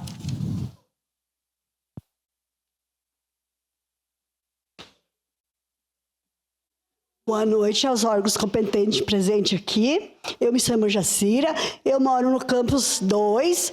O meu caso não é condomínio, não é nada. É a sujeira, é lixo nas ruas. Caixas, lixos jogados no chão, as caixas cheias, prefeitura não recolhe, síndica não dá bola, pátio horrível. Você mora dentro de uma favela, ninguém aguenta mais. Eu não tenho problema com o meu apartamento, tá tudo em dia.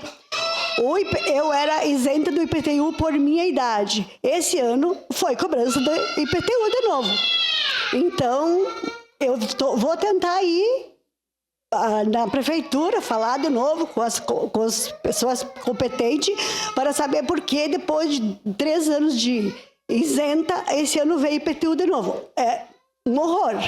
Todo mundo fala. A nossa síndica, Simone Dias, simplesmente nos abandonou. Ela só quer receber o salário do mês.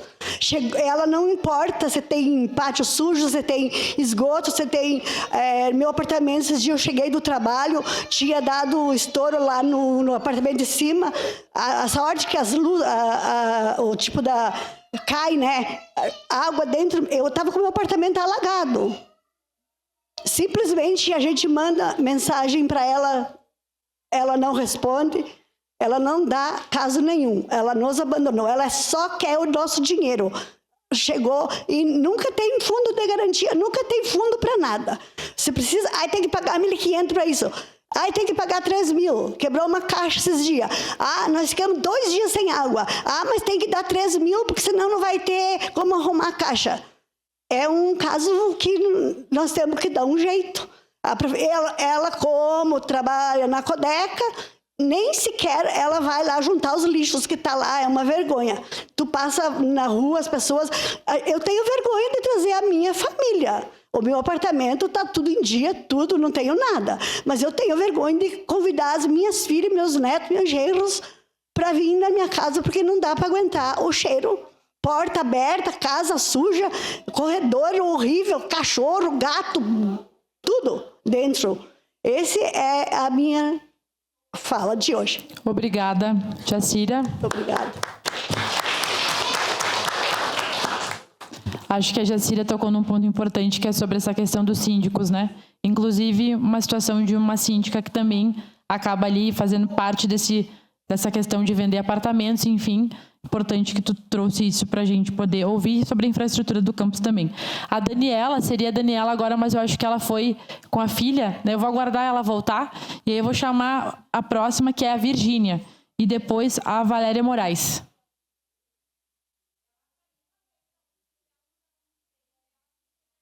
Tá certo. Sem problemas. Agora seria a Valéria, então.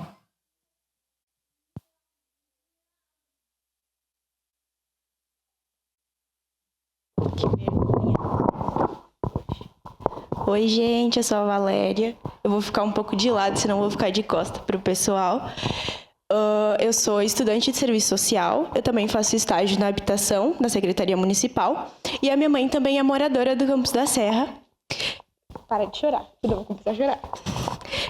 Eu vim falar um pouco do caso dela. Ela tinha uma dívida de condomínio de R$23 mil e a gente fez adiantamento no banco, a gente vendeu férias no trabalho, pediu adiantamento de salário para pagar os 5 mil de entrada. E agora a gente paga as parcelas do condomínio de R$500, que é 1/3 do salário mínimo da minha mãe, né? Então a gente não tem nenhuma perspectiva do condomínio, porque a gente não tem retorno. Se a escritura vai ser passada para o nome dela ou não, ela já quitou com a Caixa, inclusive. Se a gente continuar pagando, porque diz que o apartamento já está perdido. E a gente não tem informações sobre isso. Se a gente consegue abaixar a parcela, porque a gente também tem dificuldades para pagar. Enfim, eu quero falar um pouco também, enquanto uma análise do serviço social, do que eu vejo das gestões antigas da habitação, de casos que retornam, e também de casos específicos do Campos da Serra, que são várias violências contra a vida dessas pessoas. De direitos, da moradia, violências institucionais, jogando as famílias de um lado para o outro, não passando as informações certas, o sofrimento de, tipo, tu saber se tu não vai acordar amanhã e ser despejado. Então, tipo, a gente queria partir, assim, de um ponto da sensibilidade, sabe? Tipo, sim, é algo que deve ser... é uma demanda ampla, que pode, sim, ser solucionado amplamente, mas também são vidas, são casos específicos, sabe? São as particularidades das pessoas que são envolvidas aqui. Então, a gente precisa de uma sensibilidade, a gente precisa de alguém que lute pela gente. A gente tem disposição para lutar, a gente quer, sim, pagar, a gente nunca se negou, mas é muito triste, tipo, tu acordar num dia com um aviso de despejo, tu ser assim, porque na época da minha mãe, faz 10 anos, era na época de sorteio, né? Ela se inscreveu seguidamente durante 10 anos, até ela ser sorteada. Então já é uma luta para tu conseguir um direito que está na Constituição, que é para todo mundo, né? Então eles escolhem assim, os casos mais delicados para encaixar, né, nesses condomínios, e a gente ainda tem que estar passando por tudo isso. É uma situação muito delicada. Então a gente pede sensibilidade, a gente pede direito à informação. A gente também pede que cuidem da gente, não só particularmente, mas amplamente, porque a gente precisa estar nessa luta e a gente está disposto a lutar. Então, eu acho que é isso. Eu já queria falar no ponto e é isso.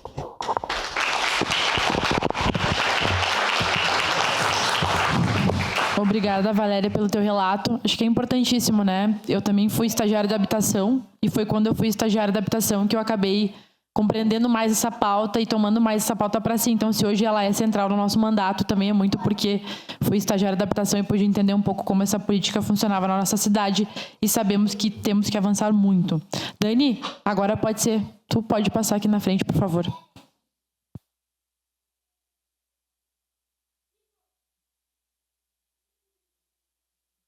Boa noite a todos. Boa noite a todos que estão aqui presentes. O meu caso é que eu sou ocupante. Já vai fazer 7 anos que eu ocupo o apartamento. Eu nunca consegui botar para o meu nome, já fui na justiça, já procurei defensoria pública, já procurei vários órgãos públicos e nunca consegui colocar o apartamento para o meu nome, inclusive o condomínio. Então, quando nunca tive acesso a salão, a chave, nada. Mas o que acontece? Eu tenho 3 filhos. Sou renda baixa. Me inscrevi no programa da Habitação Caxias, no Habita Caxias. Não foi uma assistente social lá, antes de fazer nada contra, porque as pessoas que vão ganhar também, de certo, merecem, precisam das casinhas. Mas eu acho que foi um descaso. A Prefeitura, a Habitação, já faz anos que estão lá, estão acompanhando os nossos casos, e não foi uma assistente social, não foi ninguém da Habitação dizer assim, não, primeiro vamos ver a situação das famílias que estão ocupando lá, né, como estão vivendo, para nós botar essas famílias num lugar. E não aconteceu nada disso. Eu me inscrevi no Habita Caxias e não pontuei 20 pontos, sendo mãe de 3 filhos, desempregada, solteira, renda baixa. Só com Bolsa Família. E se a gente consegue trabalho, o salário é 1.200 a 1.300. Com 3 crianças, se faz o quê? Me diz, o que eu preciso para pontuar para poder ganhar uma casa? O que eu preciso? Foi na habitação, falar lá com o secretário da habitação, o Valmir, com as assistentes sociais, e me disseram que simplesmente eu vou ser despejada e que eles não podem fazer nada. E eu vou morar onde com as minhas crianças? Para onde é que eu vou com as minhas crianças? Para baixo da ponte? Um aluguel de 3 meses e depois deu? O aluguel em Caxias, R$1.000.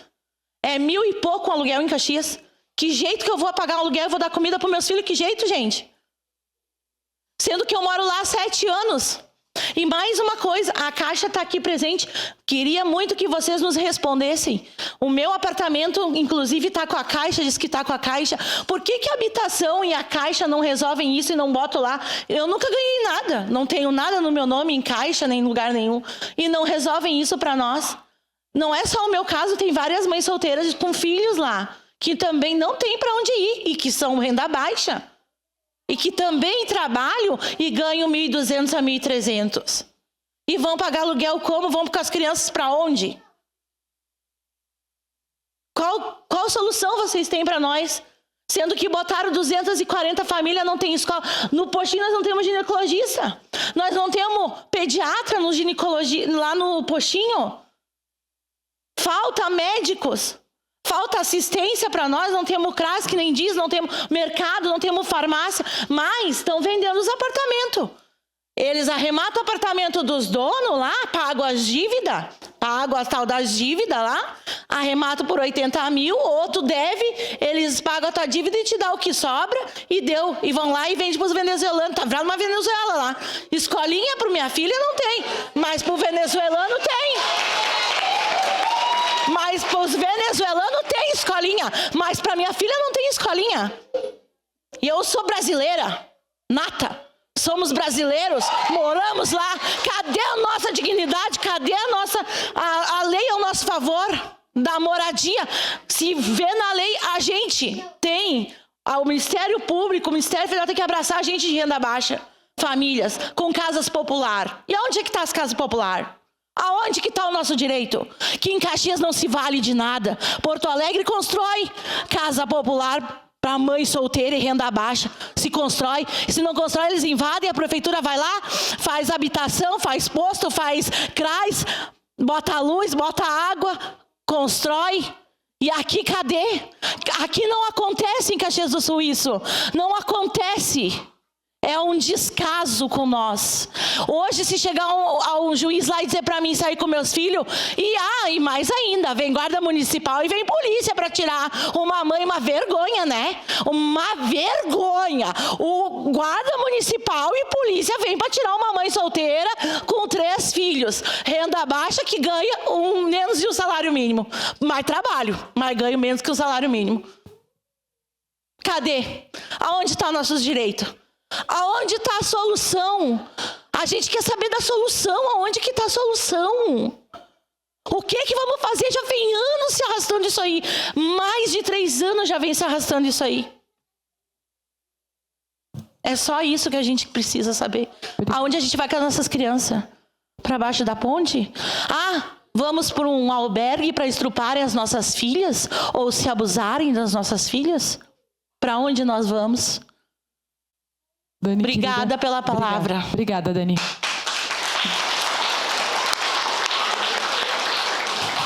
Importante teu relato, Dani. É a realidade de muita gente que vive hoje no Campos da Serra. Obrigada pelo teu relato. Acho que depois o secretário também vai falar um pouco sobre perspectivas habitacionais. Enfim, a gente vai poder encaminhar aqui a nossa reunião. Nós temos os últimos inscritos, então, que é o Kaique, o Alceu e a Ritiele, que gostaria de dar mais uma palhinha para nós. São essas 3 pessoas, gente. Aí a gente já vai para os encaminhamentos, certo? Então, vou pedir um pouquinho da paciência de vocês, mas já estamos indo para o final. Então, gente, boa noite, prazer, meu nome é Kaique, faço parte da assessoria também da deputada Bruna Rodrigues, e também sou aqui de Caxias, né, e tenho 2 tias que moram no Campos da Serra também, e que passam pelo mesmo problema, né, sobre essa questão do condomínio, mas acho que é importante dizer a importância que essa audiência pública aqui tem para alguns vereadores dessa casa, né, quais vereadores se fazem presente ou com a representatividade aqui, né, para a gente ver o descaso que a população no Campos da Serra é tratada já faz algum tempo. Mas, para além disso, né, gente, o Campos da Serra, né, ele passa por diversos problemas, né, um deles é sobre essa questão da escola, né, eu passei boa parte da minha infância indo visitar minha tia, minhas tias e tudo mais, né? Perdi bastante amigo que morava no Campos da Serra, né? Pela criminalidade, muito pela questão da gente não ter uma assistência pública lá, né? Tanto entre a questão da escola, né? Minha tia foi para lá em 2011, né? E nunca teve uma escola do Campos da Serra, né? Então a importância da gente poder ter uma escola, porque a gente fala tanto de um território onde a criminalidade ela é tão presente, mas aonde o Estado se faz ausente, a criminalidade se faz presente, né? É importante deixar isso dito aqui. Para além disso, né? Hoje a gente tem um grande problema também, que é a questão dos estudantes da escola de ensino médio, né? Tem no projeto, né, uma escola de ensino municipal, enfim, de ensino fundamental, mas a galera hoje que frequenta o ensino médio não tem, né, nenhuma assistência sobre transporte, né, para poder ir para a escola e tudo mais, né? Só o município dá assistência, mas para a galera, né, da escola do ensino fundamental. Então é importante a gente também ter aqui no radar a dificuldade que a galera tem para poder permanecer dentro da escola hoje. Mas para além disso, né, a minha tia é uma pessoa que nunca se negou a pagar condomínio, muito pelo contrário, mas a gente tem um grande problema hoje das pessoas que pagam um condomínio, mas não vê um retorno, né, da administração do condomínio, né? Então, por exemplo, tu vai lá no 9, né, onde a minha tia mora, não tem nem portão, né, no condomínio, deixam de pagar a água, né? Então, a gente tem uma administradora que cobra o condomínio das pessoas, mas que as pessoas elas não têm um retorno, né? Então, acho que é uma das coisas da gente se ter no radar também, porque não adianta a gente estar pagando a administradora do prédio, a administradora do prédio não botar uma fechadura na porta, né, não ter uma coleta de lixo, lixeira dentro do prédio, né? A vizinha falou lá de todos os problemas que a gente enfrenta dentro do prédio. Bom, tu vai lá, tem cocô de cachorro dentro do prédio e tudo mais, e a síndica cobra, continua cobrando, para além da violência ser uma coisa presente na vida das pessoas lá, que a polícia toda semana entra nos prédios chutando porta sem mandato, ou qualquer coisa do tipo que seja, né? Então as pessoas elas não podem ser tratadas só como lixo, ou qualquer coisa do tipo que seja, a gente precisa ter a responsabilização do município, né? Então, a partir daqui hoje, que a gente saia daqui com a competência do Executivo Municipal de fiscalizar essa administradora, que são as pessoas, né, que estão cobrando as pessoas, e o Poder Executivo tem essa capacidade de poder, né, fiscalizar a administradora dos prédios, né, o que está sendo feito com esse dinheiro, né, se está sendo feito tudo certinho, né. Então, é importante, né, que a Prefeitura não só se faça presente nesses debates, assim como a gente já escuta um bom tempo, né, o segundo ano de mandato já do prefeito Adiló, que a gente deixe essa responsabilidade para as famílias e que o Executivo se responsabilize para que a gente não veja mais uma mãe que ganha R$ 1.600 por mês vindo aqui falar que vai deixar de pagar a comida de dentro de casa para não poder perder a casa e não morar na rua. Mas é isso aí. Obrigada, Kaique. Agora é o Alceu, então, e por último a Richelle. Boa noite a todos. Quero parabenizar aqui, Andressa, a tua pessoa, pela audiência pública. Eu estou na assessoria da vereadora Rose, mas quero falar aqui como também presidente de uma associação de moradores do movimento comunitário. Saúdo também os moradores e acredito que esse abandono é que causa boa parte dessa questão hoje que se enfrenta na questão do todo da gestão do condomínio.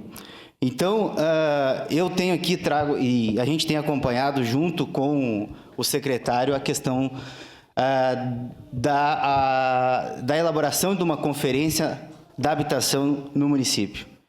E me assusta, secretário, aqui, a ausência das outras secretarias, como bem colocado aqui, né, já, tanto do Legislativo, né, Andressa? Somos 23, e aonde estão os outros vereadores que também deveriam estar ouvindo a comunidade. Trago aqui uma experiência própria de quando a primeira iniciativa do PAR, né? Eu fui um dos contemplados e aqui quero dizer da alegria, Rafael, que a Defensoria Pública pensa, e uma das propostas é ampliar o trabalho técnico-social. Esse sim fundamental para que esses problemas hoje enfrentados no Campo da Serra fosse minimizado, pelo menos a gente não tivesse nessa situação. Porque lá no início eu lembro quando eu fui contemplado, minha família, no PAR, a gente teve todo um acompanhamento, porque a gente nunca tinha morado em condomínio. Então, assim, falta isso e o poder público falha nisso, e aí no todo. Então, assim, é difícil a gente cobrar e jogar só em cima dos moradores, entendeu? Então, essa é uma preocupação que tem que ser da sociedade de Caxias, não é exclusivamente de A ou B. Então, se nós não assumirmos isso, e acho que essa é uma iniciativa que nós precisamos levar e achar as alternativas, achar as soluções, não vai ser fácil. Mas a habitação é parte desse processo de nós dar a dignidade para essas famílias, né? É isso. Muito obrigado. Estamos aí. Obrigada, Alceu. Agora a Richelle, por favor.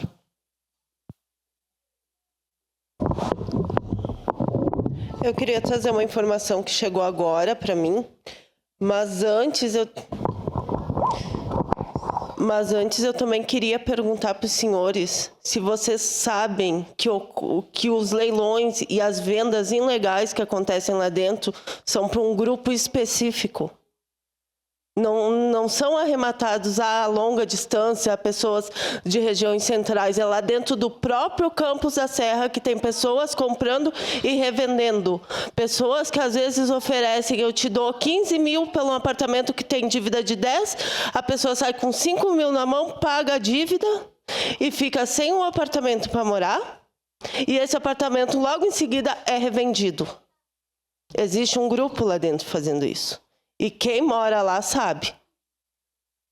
E outra coisa, o grupo da administradora do meu condomínio é de Santa Catarina, o endereço. Quarta-feira, eu tentei entrar em contato com eles, por causa que eu precisava pagar o parcelamento do meu apartamento. Eu vou ler o que eu mandei, o que eles me mandaram, e hoje, agora, durante a audiência, veio a resposta. Gostaria de informar que estou há vários dias correndo atrás para pagar o acordo, uma vez que se não for pago na data, não serei eu que estou descumprindo o acordo. Eles me responderam na quarta-feira. Boa tarde, Richelle. Vou verificar com a administradora o motivo de estar dando erro no pagamento. Assim que eles me responderem, te retorno. Hoje é terça-feira, 8h15. É porque você só consegue pagar no dia do vencimento. Só que ele venceu o dia 10. Se eu descumprir, esse apartamento vai para leilão. E quem responde por mim? Quem responde pelos meus 3 filhos que estão dentro de casa? Porque aqui, me desculpa, mas ninguém vai responder e a gente sabe.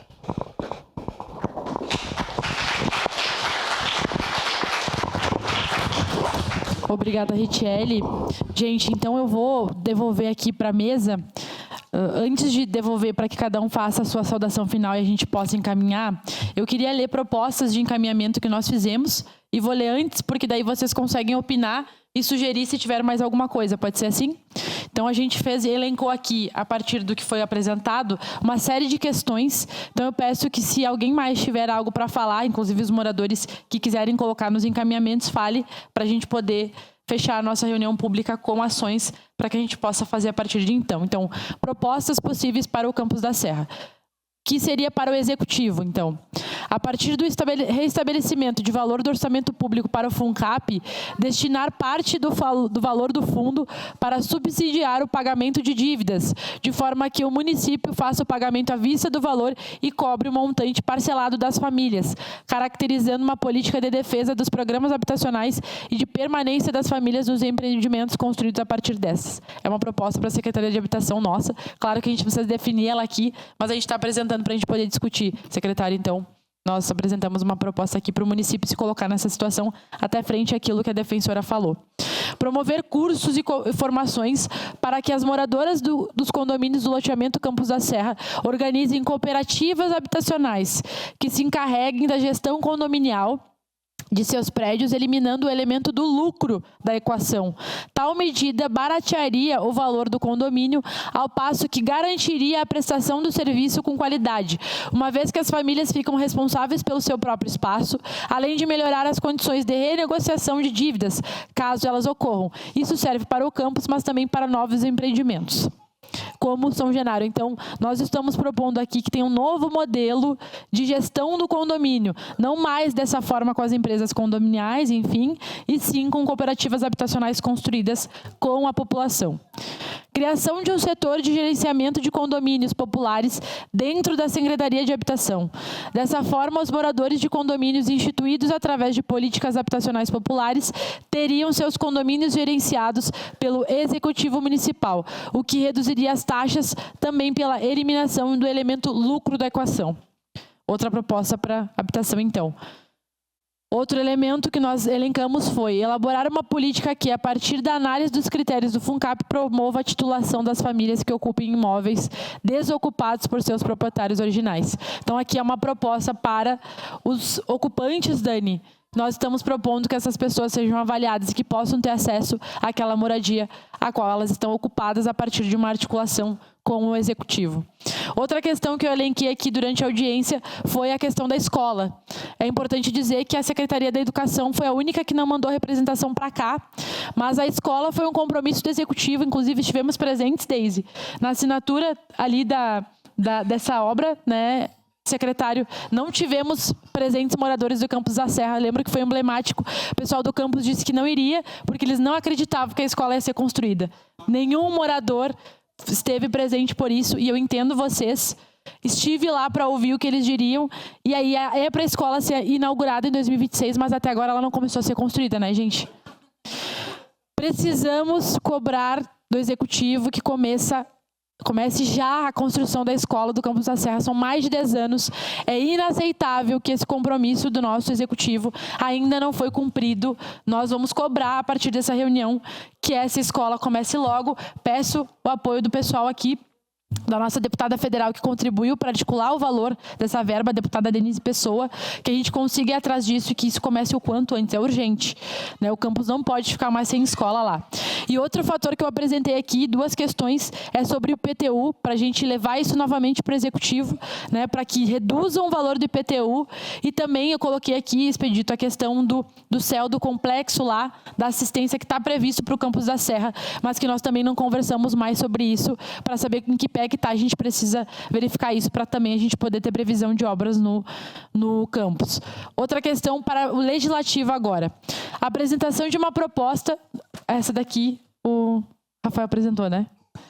No Congresso Nacional de PL, que regulamente a cobrança de taxa condominial em empreendimentos do Minha Casa Minha Vida, do FAR e das demais políticas estaduais e municipais. Podemos ver como é que está os encaminhamentos, mas nós podemos articular isso também. Temos deputados federais e estaduais na nossa cidade, inclusive.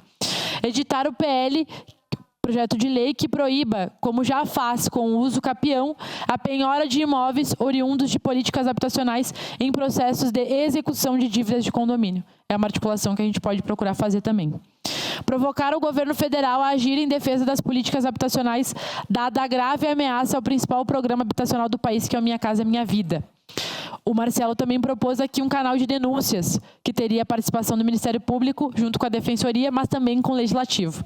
O Judiciário, promover investigação sobre o processo de cobrança das taxas condominiais, bem como das dívidas e sobre as irregularidades nos processos de execução dos imóveis oriundos de políticas habitacionais do território do loteamento Campos da Serra. Então, nós fizemos um documento, nós estaremos enviando para todos que participaram da audiência essa semana, onde eu entreguei aqui já para o pessoal da Caixa, da Defensoria, também do Executivo, vamos entregar para todos, onde colocam aqui as irregularidades que nós identificamos no Campos da Serra e nós construímos junto com os moradores, pegamos inclusive documentos dos moradores para anexar, e é esse documento que nós queremos entregar para o Ministério Público. Então nós estamos solicitando que se faça uma investigação das situações irregulares que estão acontecendo no Campos da Serra. Porque é isso, né, gente? Como disse o Marcelo, tem situações que são criminosas. O que aconteceu com a Cláudia e o que aconteceu com outros moradores é crime, né? Então, por mais que tivessem cobranças a serem realizadas, jamais da forma como elas aconteceram, num domingo à noite, por um advogado aleatório, dizendo que ela tinha que sair do dia para a noite da sua casa. Isso é inaceitável. Por último, minha querida, sim, depois eu vou esperar o secretário falar sobre isso, mas com certeza a partir dessa reunião pública a gente vai olhar para a sua situação, sim. Então tem o meu compromisso público aqui que a gente vai olhar para a tua situação para entender o que aconteceu, tá certo? Então me coloco no compromisso de acompanhar. Para a gente, só para finalizar os encaminhamentos, daí depois podem sugerir se tiverem coisas para sugerir, promover a investigação sobre a violação dos direitos humanos cometidas no território decorrentes dos processos de execução das dívidas de condomínio. Então, está junto com essa denúncia que nós estamos fazendo hoje e que nós vamos fazer ao Ministério Público Federal sobre o que está acontecendo no Campos da Serra. Eu estava conversando com o Rafael aqui também, era uma proposta que a gente tinha desde antes, de organizar, e já proponho para os órgãos que estão aqui, um mutirão de negociação das dívidas, né, no Campos da Serra, com a participação do Executivo Municipal, da Defensoria, da Caixa, né, direto com os moradores e com os entes envolvidos, para que a gente possa negociar de uma forma transparente e que seja legal para que isso aconteça. Então, nós vamos propor data, sim, e chamar os órgãos. Pode falar, Marcelo.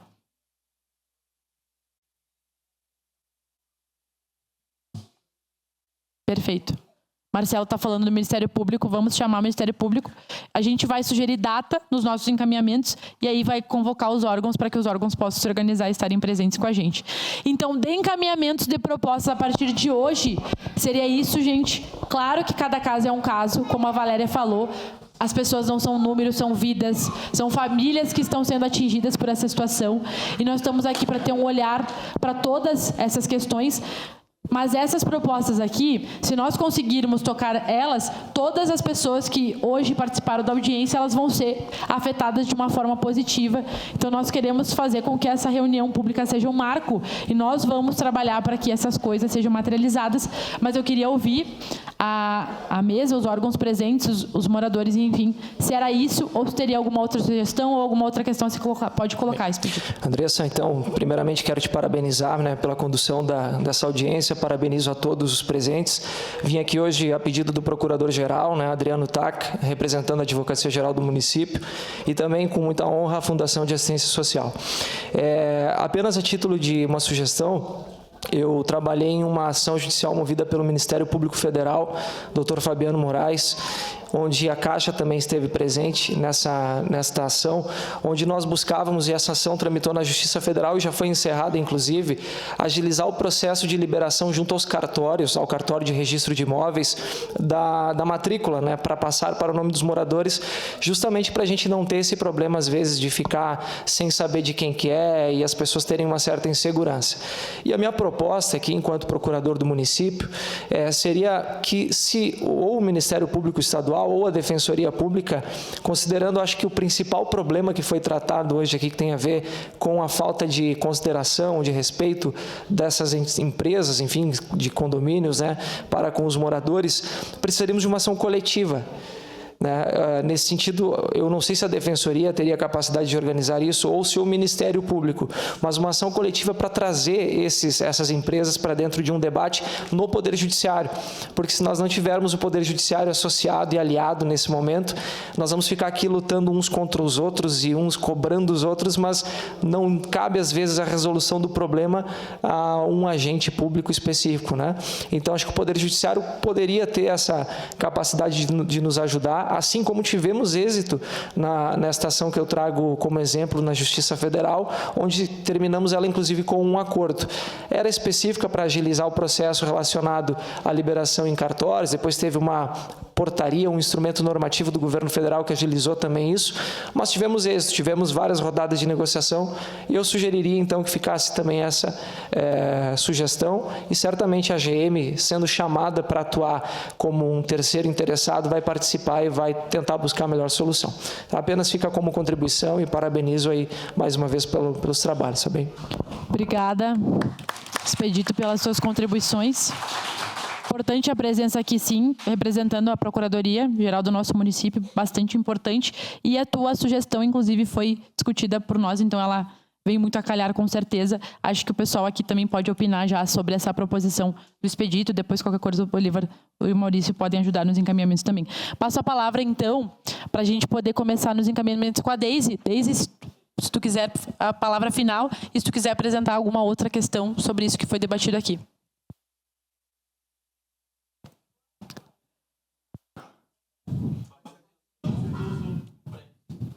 Deise, tu pode fazer a tua fala final, por favor? Que daí tu já...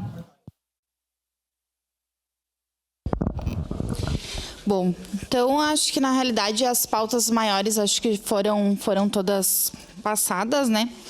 E acho que não tem muito o que falar a mais, né? Eu acho que as questões assim que ficaram de ser resolvidas, mas essa ideia do procurador é bem válida, porque só que assim, a única coisa que eu peço, no caso que isso entre em pauta, que chamando essas administradoras, né, tentando uma solução, porque isso eu falo pelo que eu falei com o síndico, tá?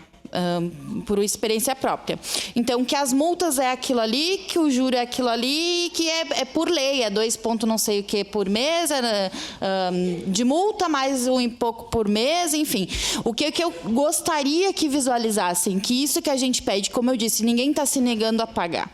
Só que a gente quer pagar um preço menor, tipo, dentro daquilo que a gente, não que tire todo o juro, mas isso. Então, eu acredito que, primeiramente, chamando, né, essas administradoras, enfim, claro que algumas vão ter irregularidades, a do nosso tenho certeza que sim, né?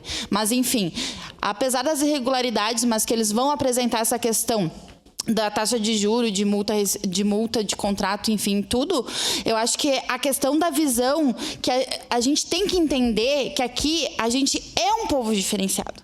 É a questão da renda baixa. A gente tem que entender que muita gente ali vive de Bolsa Família, gente.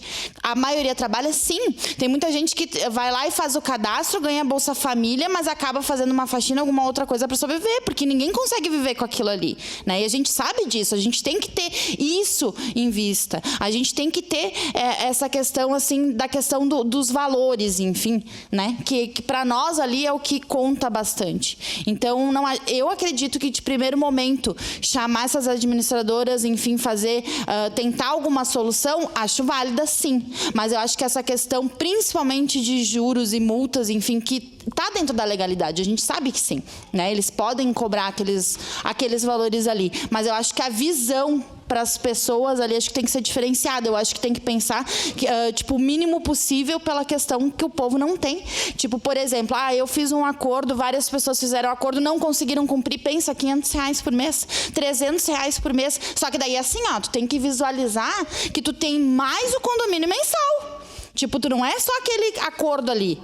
Que foi o que aconteceu comigo, por exemplo. Quando eu fiz o primeiro acordo, aí eu não vencia pagar o condomínio do mês e mais o acordo.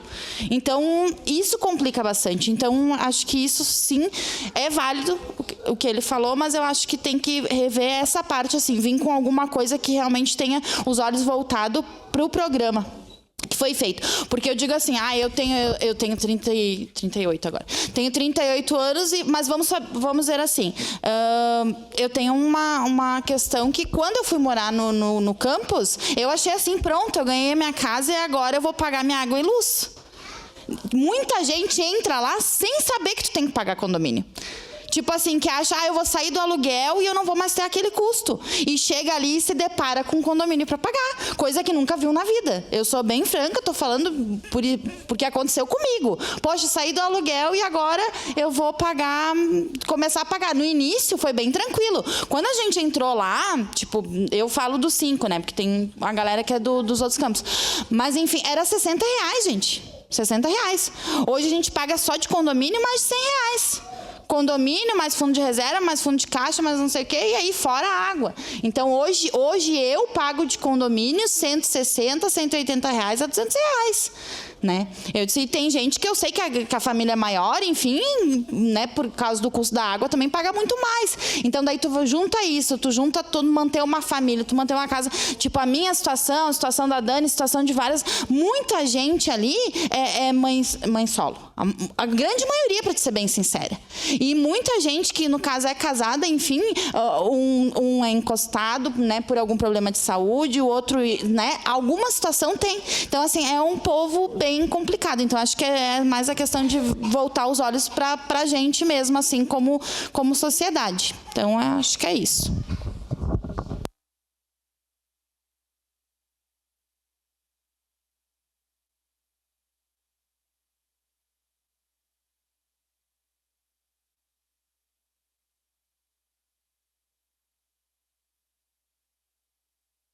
Obrigada, Deise. A Teri só me alcançou aqui, que a Deise estava falando do condomínio, e aí o boleto que a Teri me apresentou aqui é de R$229,54. Então, é um exemplo, né, de valor que o pessoal do Campos da Serra paga. É mais caro que muitos lugares que a gente conhece, que eu converso com o pessoal aqui no centro.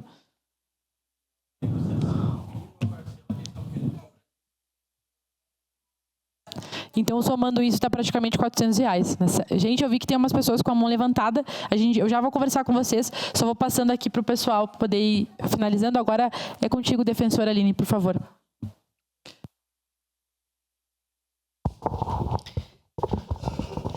Bom, eu acho que esse momento aqui é um momento muito importante também para se esclarecer muitas coisas. Porque... sim, a gente, como disse o Rafael, a gente tem muitas limitações enquanto defensoria. A gente precisa sim dos documentos. E é horrível a gente dizer que precisa de um documento que parece óbvio para quem está ali chegando naquela situação. Mas dentro do processo aquilo é essencial. E a gente na defensoria só pode atender quem é de baixa renda. E a gente está todos os dias enfrentando, especialmente aqui em Caxias, problemas com pessoas de alta renda que querem ser atendidas, tomando lugar de quem realmente precisa. Então, assim, sim, assim como o Rafael, a Defensoria se importa, tanto que estamos 2 de nós aqui, porque a gente se importa com tudo isso que está acontecendo de verdade. Eu atendo... em regime de plantão, todas as situações que chegam de bloqueio de conta, eu atendo tudo no mesmo dia. Todas as varas que estão sob minha responsabilidade.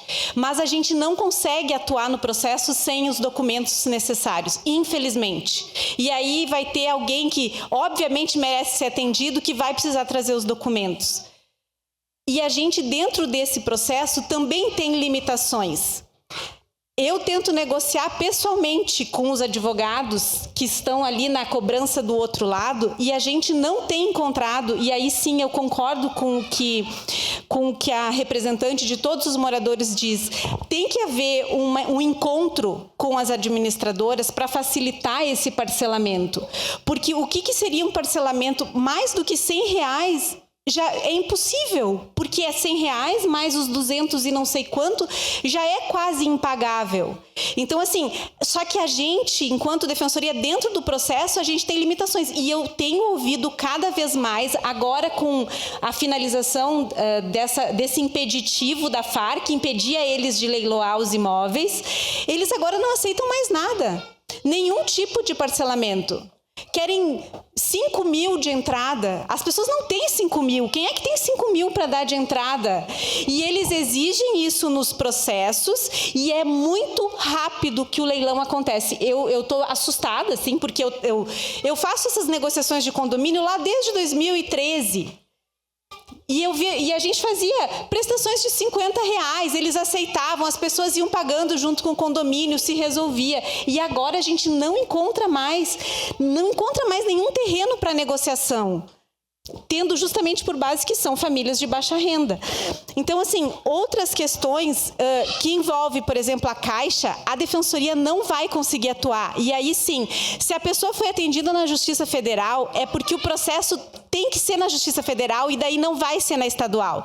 Não existe uma escolha, por exemplo, eu vou escolher se eu vou fazer na Defensoria ou vou fazer na Justiça Federal. Sempre que for federal, a Defensoria não vai conseguir atender. Daí é a Defensoria Pública da União, que não existe aqui em Caxias. Então, eles vão nomear um advogado dativo lá na Justiça Federal para essa pessoa resolver o problema. Por exemplo, alguma questão que envolva a Caixa já vai tramitar lá na Federal. Então, a gente também não consegue auxiliar.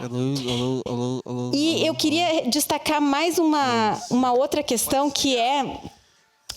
Eu atendo muitas pessoas que chegam e dizem assim... Obrigado. Doutor, eu cheguei aqui, olha esse boleto. Obrigado aí, grande abraço, isso é querido. injusto. Foi um prazer ter você aí com a gente. Porque estão cobrando um valor que não é justo. Porque eu não tenho o serviço e eu não tenho condições de pagar essa quantia. Isso tem que ser revisto. E daí as pessoas querem ajuizar uma ação para rever essa cobrança do valor do condomínio. E a gente não consegue fazer isso individualmente.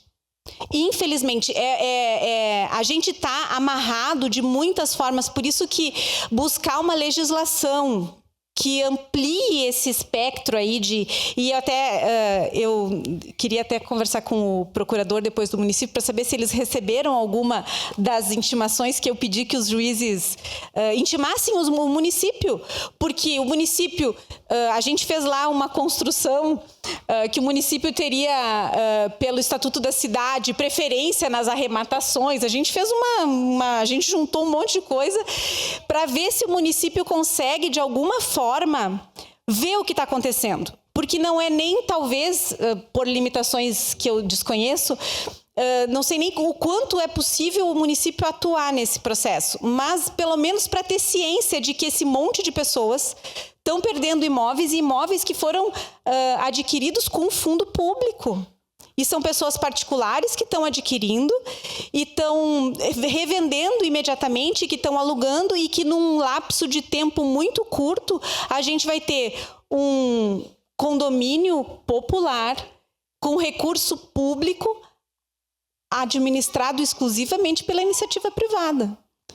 E aí se perde o sentido, a gente argumenta isso na petição, inclusive, que perde o sentido do próprio programa social. Que não só dá nome, mas que financiou. Então, é como se o dinheiro público tivesse sendo utilizado na iniciativa privada. A gente ainda não teve o retorno desses processos, e a gente espera que o município, pelo menos, seja intimado para segurar um pouco os leilões, né, retardar, para que nesse meio tempo consiga alguma coisa em âmbito macro ser realmente feita. Mas, enfim, eu, de novo, acho que esse espaço aqui, parabenizo pelo espaço e pela discussão, porque é só assim que a gente vai conseguir realmente atender a todos esses anseios que a gente se solidariza. Obrigada. Obrigada, doutora. Passo de imediato para o representante da Caixa e depois para o nosso secretário de Habitação. Bom, é importante tudo aquilo que a gente ouviu, porque de fato traz luz para essa situação e daquilo que precisa ser feito, para que cada um das entidades aqui responsáveis, né, dentro dos seus limites de competência, possa atuar e chegar realmente numa solução e no encontro daquilo que a gente precisa, que é atender a população, né, que é dar dignidade novamente a essas pessoas que fazem parte aí do campo da Serra. O que me cabe aqui é tentar trazer um pouquinho de como funciona o programa, né, de como é o programa do FAR, como ele funciona, como ele foi criado, como ele é gerado, e com isso eu pretendo responder aí alguns questionamentos que foram feitos ao longo das participações, né. Então, o Campus da Serra ele foi dividido em 10 blocos, né, a gente tem o Campus 1 até o 10, iniciou em 2010 a construção, um ano depois do início do Minha Casa Minha Vida, né, até 2014, onde se concluiu a obra aí dos 10 blocos, né. E ele foi enquadrado dentro do programa do Fundo de Arrendamento Residencial. Então, como que funciona isso, né? A família ela é identificada pelo município. Então, é preciso deixar claro aqui que houve algumas manifestações nesse sentido, então, mas eu preciso esclarecer que a Caixa ela não direciona imóvel para ninguém. Não é a Caixa não direciona imóvel para ninguém. Quando a gente está falando de programas de habitação de interesse social, como é o caso do FAR, sempre vai haver uma indicação do poder público. A Caixa ela entra como agente financeiro desse processo. Ela faz o contrato e vai receber as parcelas para devolver o recurso para o FAR, que é quem entrou com o subsídio para que esse imóvel pudesse ser construído. Então, ela vai lá firmar o contrato com o beneficiário que foi indicado pelo município para que a gente possa ter uma relação comercial de receber a parcela e devolver esse recurso. Quanto que é essa parcela? Né? Quando o FAR foi criado lá atrás, as pessoas pagariam durante 10 anos, 120 meses, 10% da renda bruta familiar, e a renda bruta familiar para enquadrar no programa era R$ 2.850, né? Mas com uma parcela mínima de R$ 80. Isso lá em 2010, 2014, de acordo com o bloco que cada um, né, entrou. Então, a pessoa começou pagando R$ 80 lá atrás e, no máximo, R$ 285, que é os 10% da renda máxima do programa, R$ 2.850. E isso era por 10 anos. E a gente teve aqui o depoimento do procurador, e eu estava nessa agenda, nessa reunião, assim como demais colegas da Caixa, no ano passado, onde a gente foi demandado judicialmente para que a gente acelerasse a liberação destes imóveis, antes dos 10 anos, né, que o programa previa que todo mutuário pagaria por 10 anos, e a partir deste momento ele teria, além da posse, que ele já tinha, a partir do momento que ele entrou no imóvel, né, ele teria também a propriedade, né, teria o documento lá, né, de propriedade do seu imóvel. Então, decorridos os 10 anos, todos teriam. Então, não teria uma dívida além disso. Terminou os 10 anos, pagou lá 120 meses de R$ 80, pronto, o imóvel é seu. E a gente acelerou esse processo para dar a condição de que todo mundo pudesse escriturar o imóvel no seu nome, de fato. E isso aconteceu no ano passado. Também acelerado pela portaria do Ministério das Cidades, 1248 de 2023, que determinou que não seriam mais 10 anos, seriam 5 anos, seriam 60 meses. Então, automaticamente, todos os imóveis do Campus da Serra já estavam liquidados para a Caixa. Então, não tinha mais dívida na Caixa. E todos passaram a ter, né, a possibilidade de constituir a propriedade destes imóveis. Isso já está nos cartórios, né? Então, cada pessoa tem a liberalidade de ir lá e, de fato, configurar a sua propriedade, né? Só que isso trouxe um efeito colateral, que talvez à época, né, quando foi entrada com essa ação, ele não foi talvez totalmente discutido. E o efeito colateral é, agora eu tiro aquela cláusula pátria que existia na lei de impenhabilidade desse imóvel, de garantia de não alienação desse imóvel por 10 anos.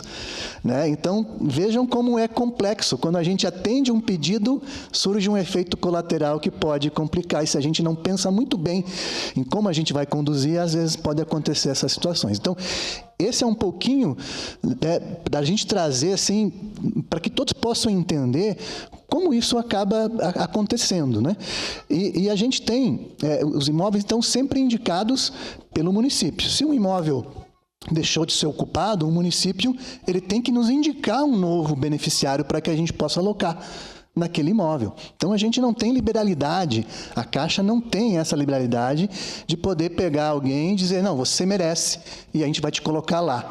Então, por mais que a gente entenda, né, a gente está aí sempre praticando muito as políticas sociais, agora com compra assistida mesmo, a gente está fazendo muito isso, são mais de 1.500, 2.000 imóveis que a gente tem feito esse trabalho de assistencialismo mesmo, de levar a dignidade pós-enchentes. Então, a gente está muito preocupado com isso. Só que a gente também fica limitado por os dispositivos legais, aqueles aos quais a gente está sujeito. Então, quando a gente solicita, a Prefeitura estabelece critérios. E a gente não entra nesse mérito. Se veio a indicação, a gente acata e faz o contrato. Então, isso é no FAR. Né, no FAR, que são faixa 1, né, que tem, são sinônimos aí, que é habitação de interesse social, habitação para baixa renda.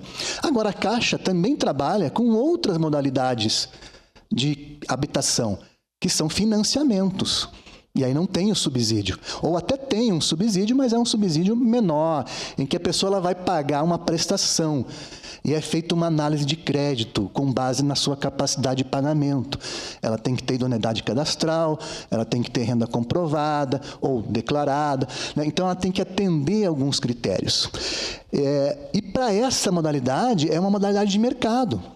Então, se a pessoa atendeu esses critérios, seja ela brasileira, seja ela naturalizada e tenha atendido todo o rigor que a lei do Minha Casa Minha Vida exige, ela pode ser contemplada com um imóvel. Só que são operações de mercado, não são operações de interesse social. Então, por isso que é importante deixar muito claro isso, né? Então, se a gente está tendo hoje financiamentos feitos para estrangeiros, é porque são operações de mercado.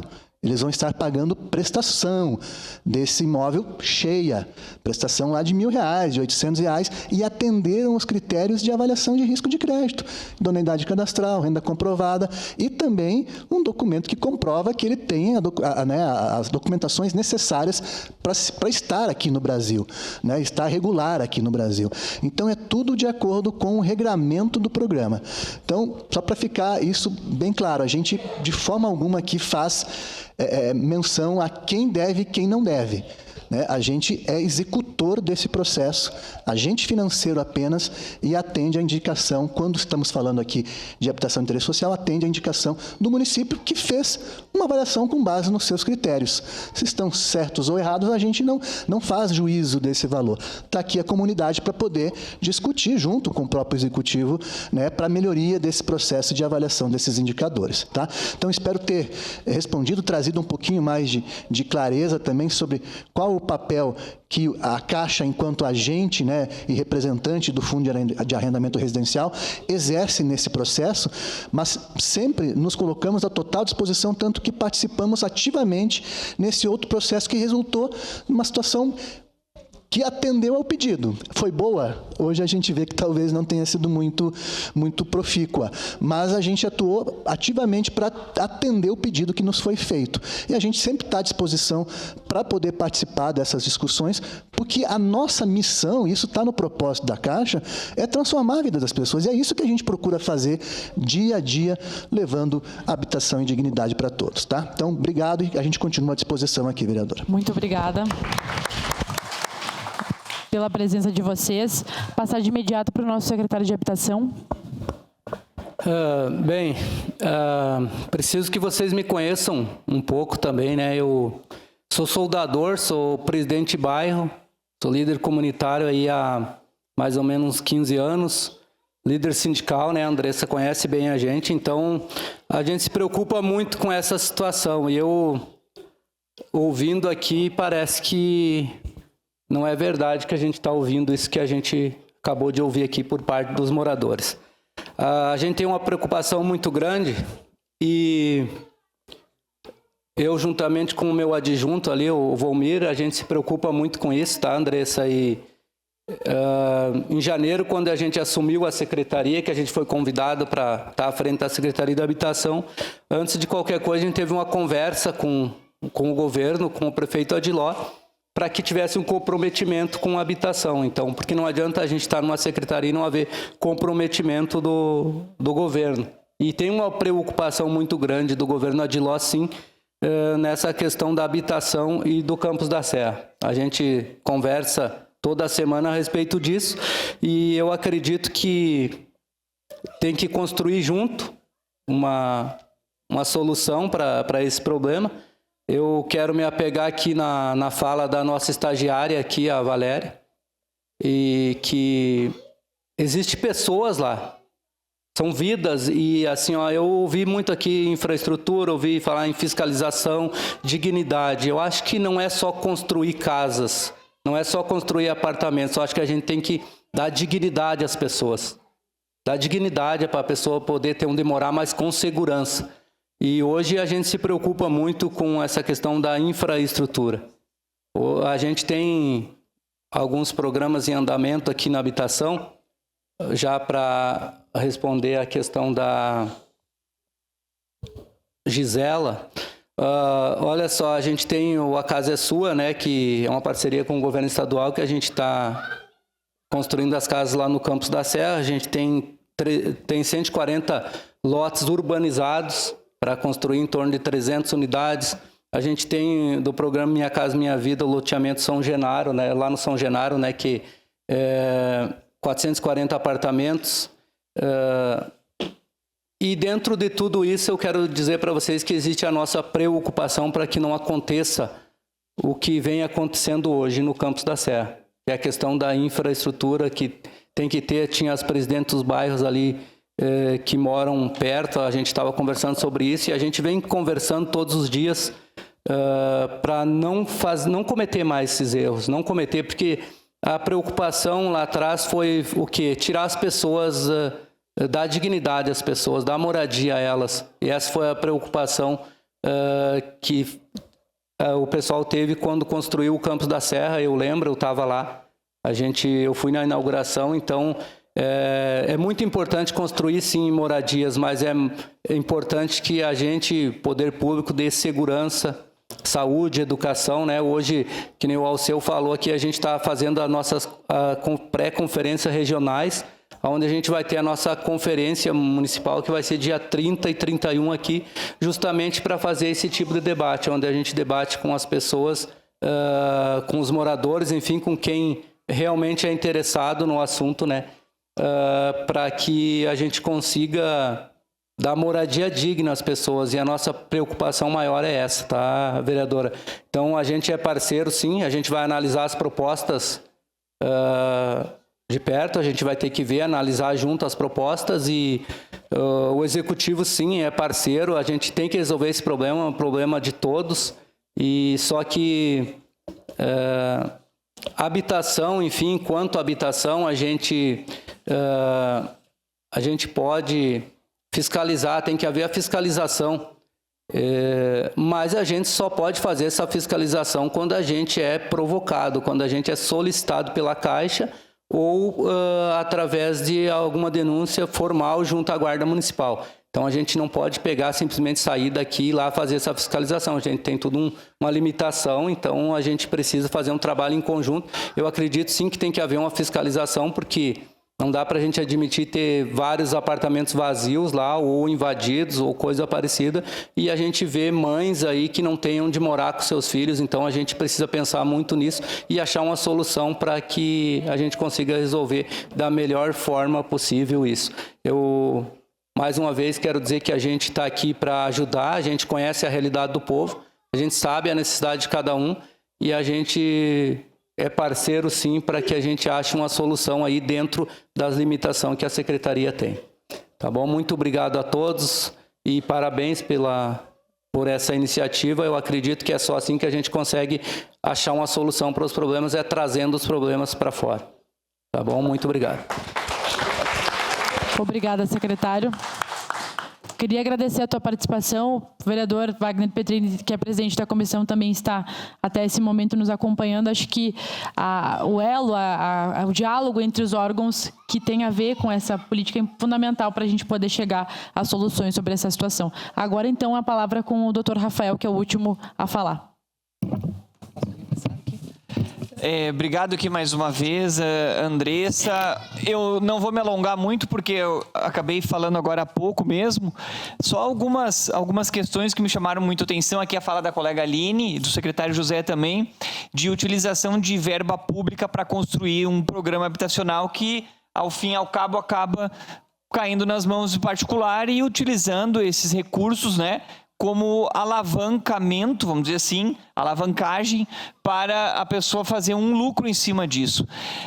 Isso realmente é uma preocupação, é um desvirtuamento do programa habitacional que deve ser voltado para quem precisa, para quem não tem moradia, para quem não tem renda e acaba então sendo gerado como uma forma de lucro. Além disso, a pessoa contemplada uma vez pelo programa habitacional, se ela perder esse imóvel num leilão, por exemplo, ela não pode se reinserir no programa habitacional. Então, assim, é um problema que, na verdade, ele daqui a 6 meses ele pode estourar e ele, além de não resolver a questão de moradia daquela pessoa que precisa, ele acaba gerando um outro problema, porque se surgir um programa habitacional mais ali na frente, a pessoa não vai poder participar. E aí, assim, pelo núcleo que eu trabalho, que atua em todas as cidades aqui do Rio Grande do Sul, o que a gente consegue ver? Esse é um problema que está surgindo, que surgiu já com o programa Minha Casa Minha Vida. Mas aqui também, pelo representante da Caixa, foi citado o compra assistida.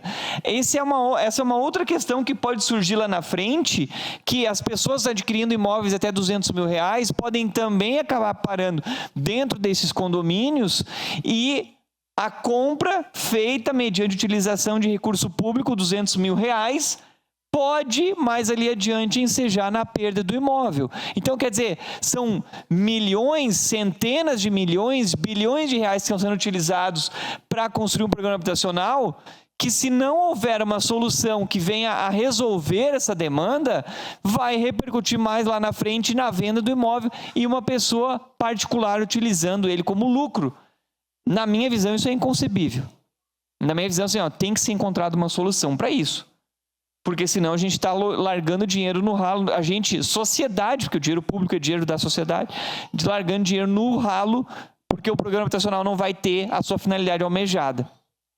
Então, como encaminhamento, Andressa, quero sugerir aqui o apoio ao PL 4818 de 2024. Eu até consultei ele agora há pouco, e ele está atualmente na Comissão de Desenvolvimento Urbano da Câmara dos Deputados. Então, assim, eu vejo a força que uma audiência pública aqui numa cidade do município tamanho de Caxias do Sul tem. Venho solicitar que esse encaminhamento se repercuta também entre os deputados estaduais aqui, de a gente fazer esse encaminhamento, esse apoio ao PL, né? Porque é importante que a gente tenha esse movimento.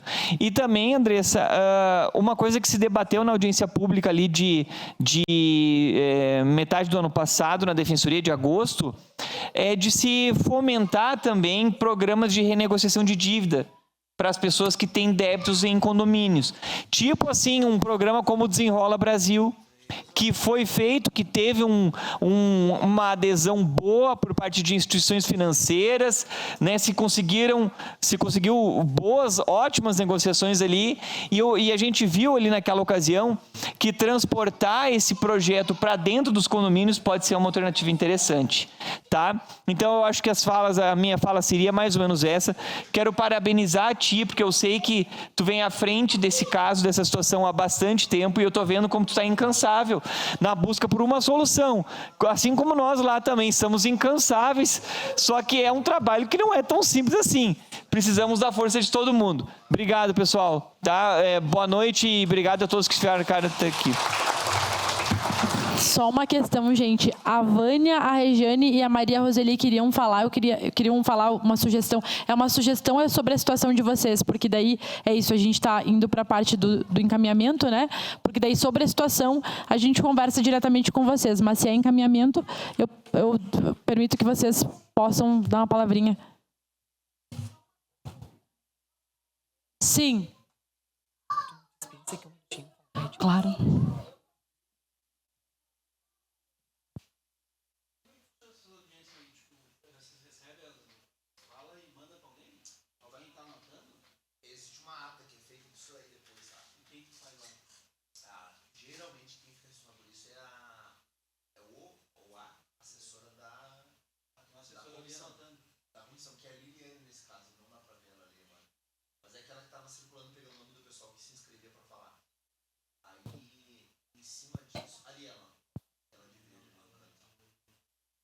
O representante da Caixa já vai te responder sobre isso.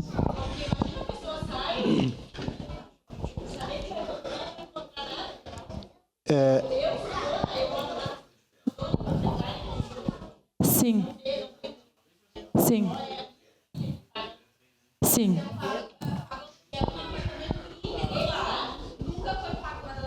Entendi.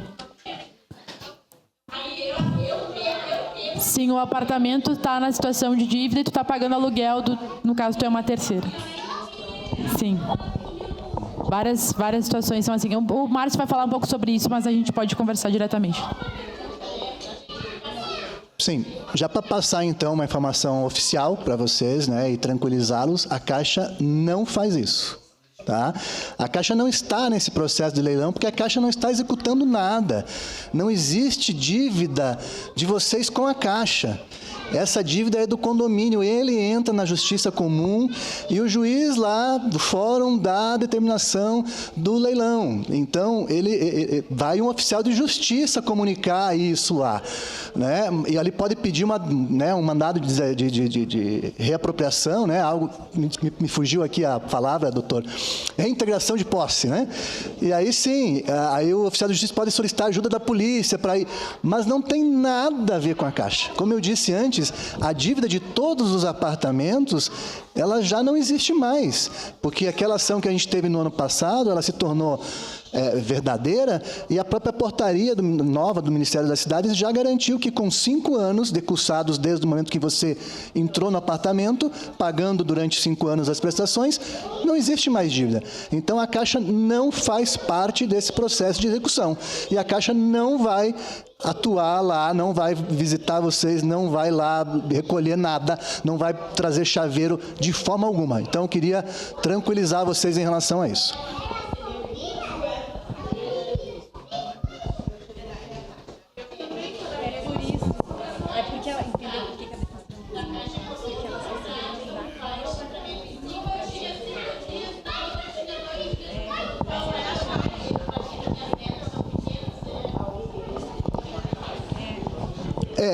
Porque assim, é importante a gente esclarecer aqui, como eu disse no início, nós temos as unidades que são do empreendimento e que é FAR.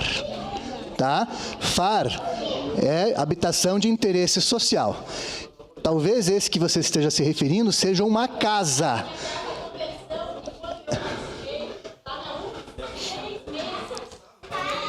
Só uma sugestão, se é uma operação comercial, ele vai haver sim esse processo. Se há uma dívida na Caixa, aí é uma questão de mercado. Poderia ser a Caixa, poderia ser qualquer instituição financeira. Ela iria executar esse procedimento de cobrança. Então, a gente só precisa entender e separar as questões. Aqui a gente estava falando especificamente da modalidade FAR, que contempla as quase 1.600 unidades, não sei direitinho, que estão lá no Campos da Serra, tá? Então, essa é a realidade. Eu digo para vocês com certeza, nas unidades do FAR do Campo da Serra, isso não vai acontecer.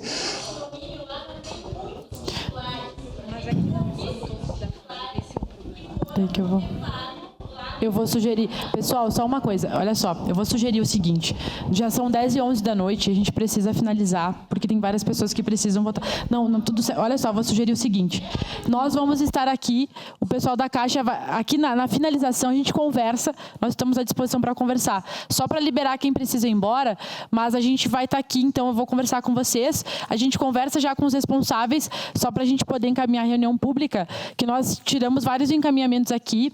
Como eu disse, nós vamos estar mandando para todo mundo que deixou o seu contato lá na entrada, tanto os encaminhamentos quanto a nossa o nosso documento pedindo investigação em relação ao que está acontecendo no campus da Serra. Mas aí eu finalizo a reunião pública para que a gente possa conversar entre nós e encaminhar as coisas por hoje, tá certo? Obrigada, gente, pela compreensão, mas vou estar aqui à disposição para a gente poder conversar também, tá certo? Obrigada.